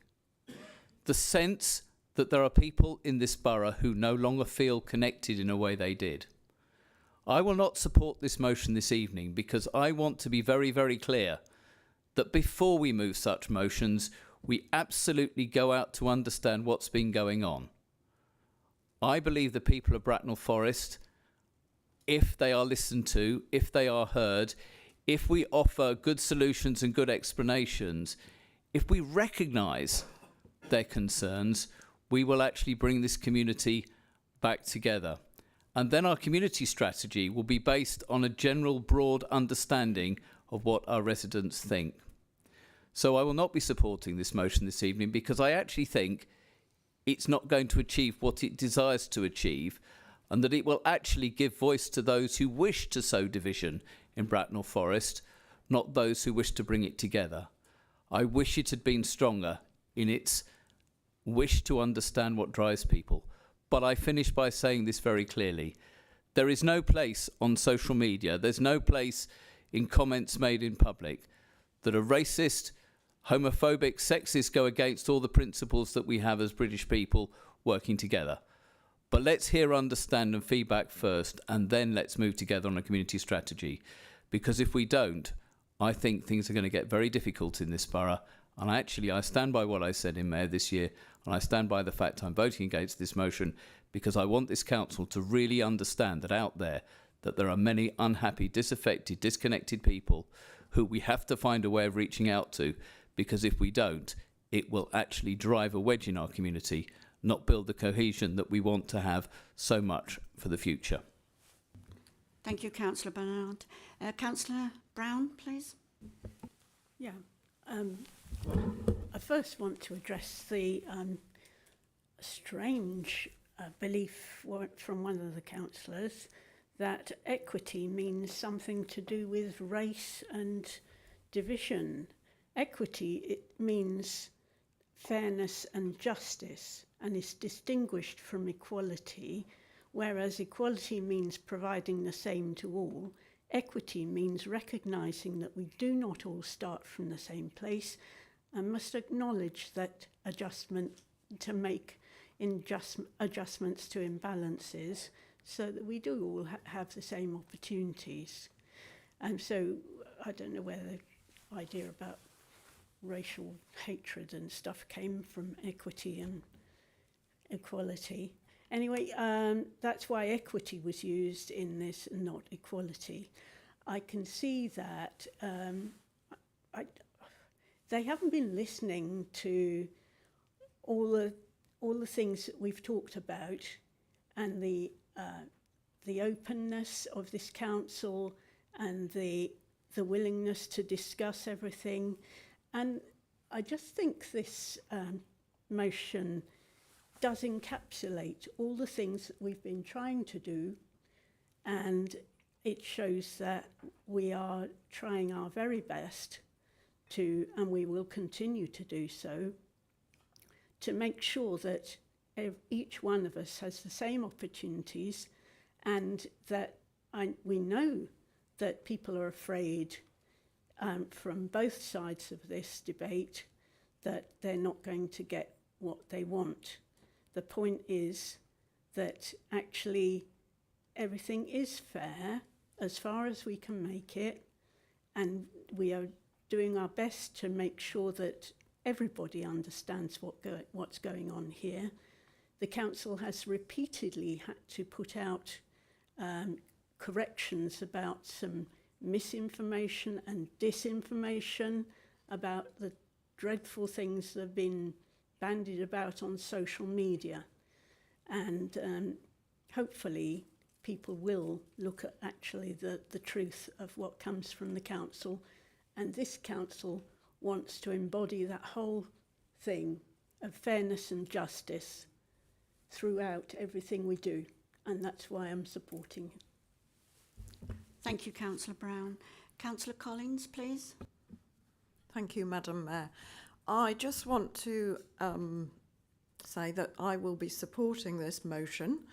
I believe that the council is going to listen to all residents. In fact, in the third paragraph, it does state that we will be listening to the breadth of views held by all residents and not just the few.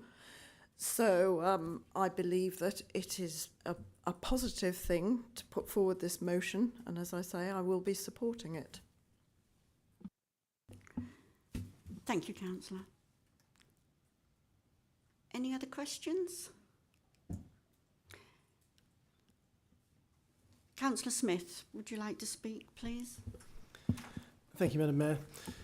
I'm very pleased to support this motion this evening, which sets the context for the development of a new community strategy for Bracknell Forest. I hope that we all in this chamber will agree that Bracknell Forest is a great place to live and work, among a community which, by and large, values respect and tolerance. A community where, in the overwhelming majority of cases, all are made welcome and are protected from hatred, prejudice and discrimination. This council is itself, in many ways, a microcosm of that community. I sit here today alongside fellow councillors of various social backgrounds, ethnicities, faiths, genders, sexual orientations and many other protected characteristics. Whilst we may differ in our political persuasions, I'm proud to serve alongside each and every one of you as we all put aside our differences for the collective good of our residents. Yet in a world facing continued political, social and economic struggles, we should not take for granted the broadly tolerant and compassionate society that we have here in Bracknell. There have always been a minority who seek to sow discord and division, to make scapegoats out of the vulnerable and marginalised in our communities, and to misdirect the blame for difficult and complex societal problems. That is why the development of the proposed community strategy is so important.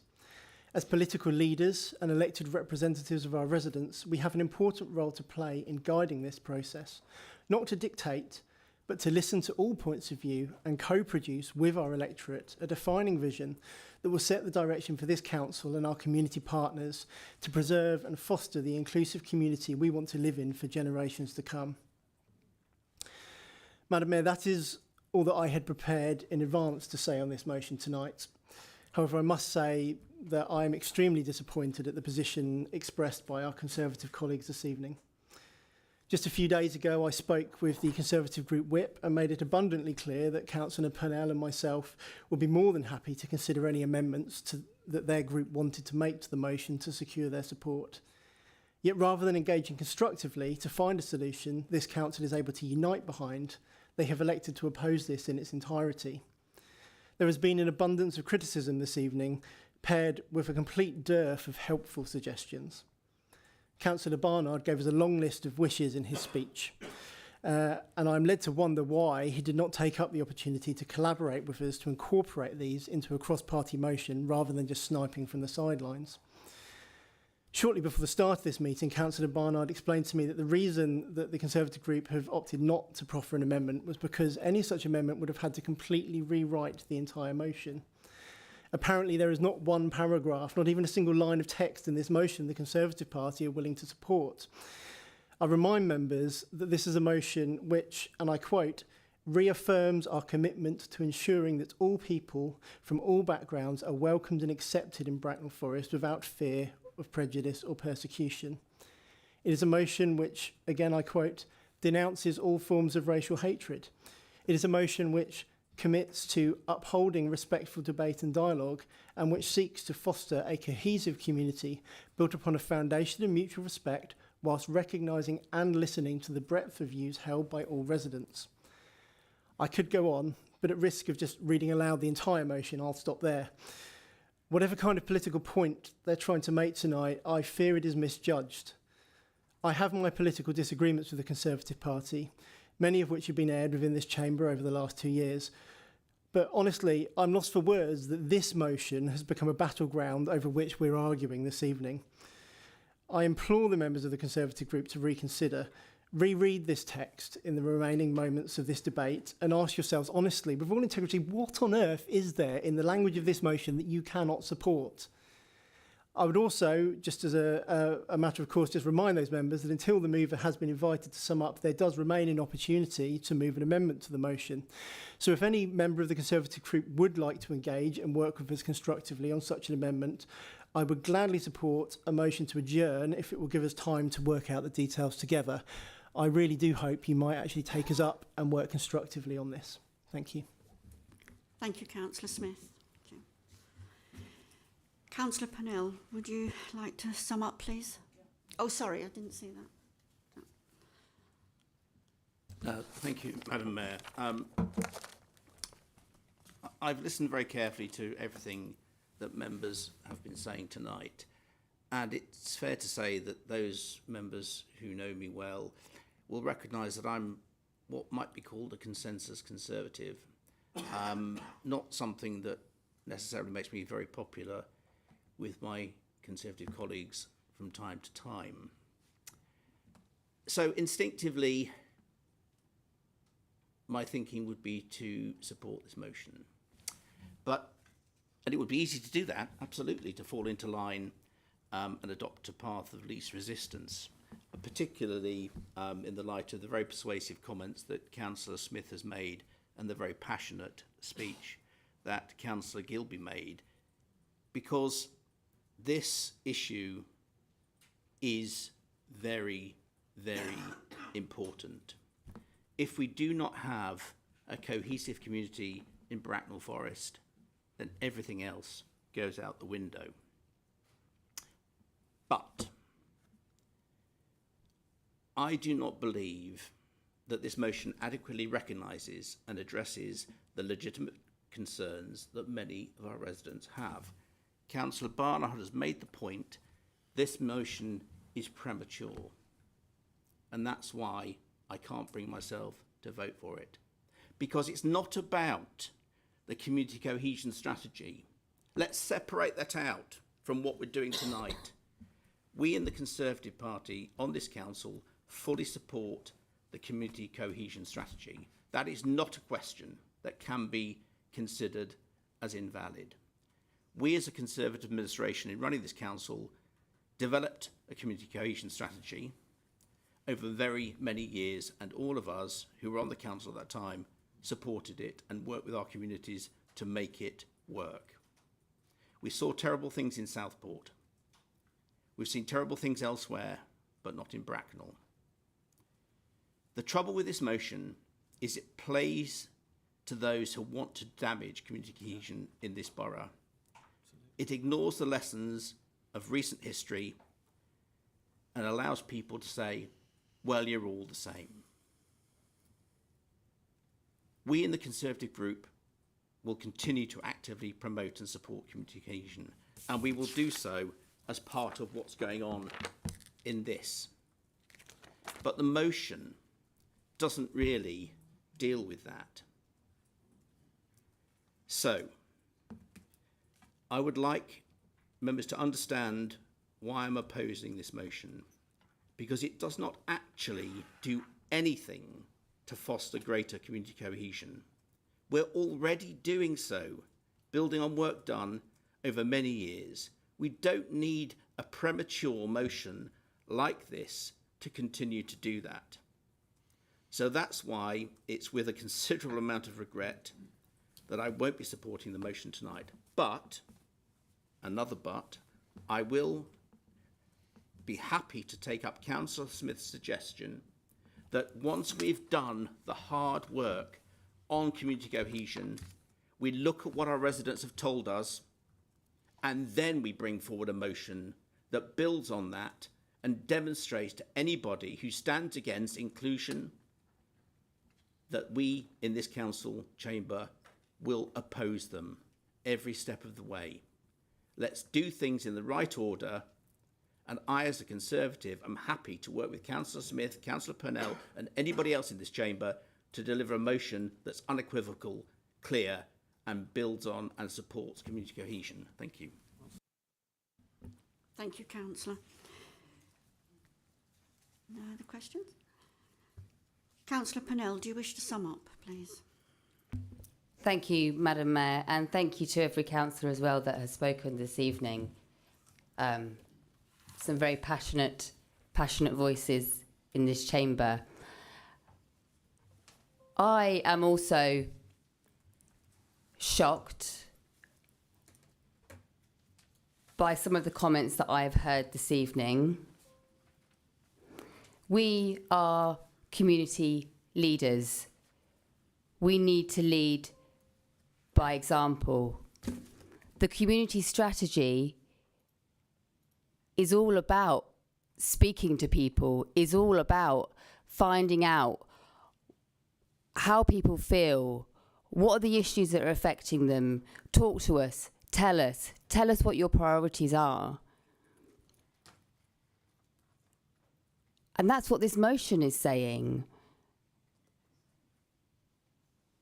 I'll leave it there. Can I ask for a recorded vote, please? Thank you, Councillor Purnell. I'll second the recorded vote. Thank you.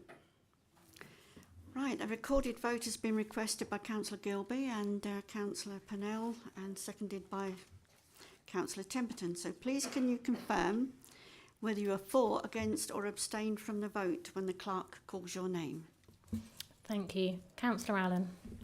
Abstain. Councillor Bailey.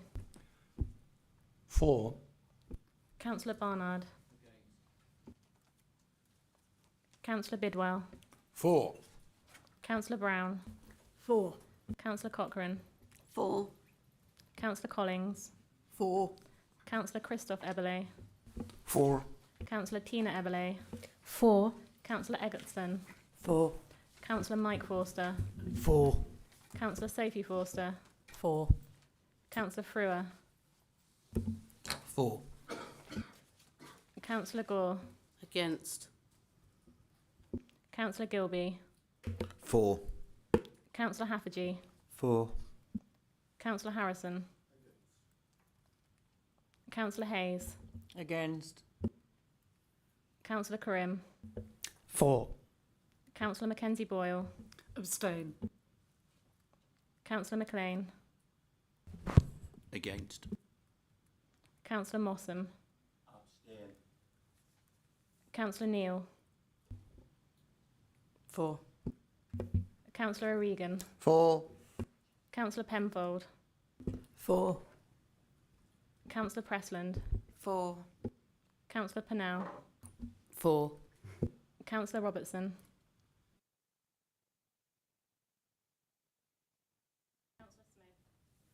For. Councillor Temperton. For. Councillor Kath Thompson. For. Councillor Watts. For. Councillor Webb. For. Councillor Wright. For. And Councillor Sarudin. For.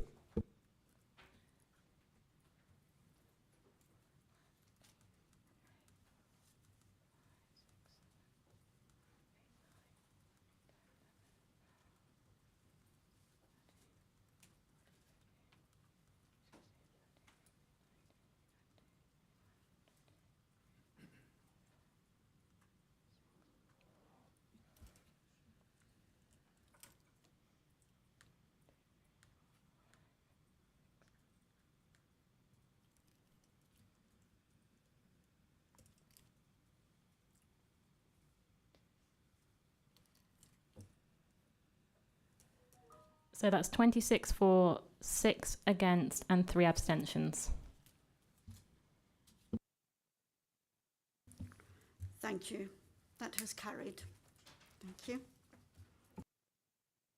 Thank you everyone for attending this evening. I now declare this meeting closed. Could everyone remain quiet?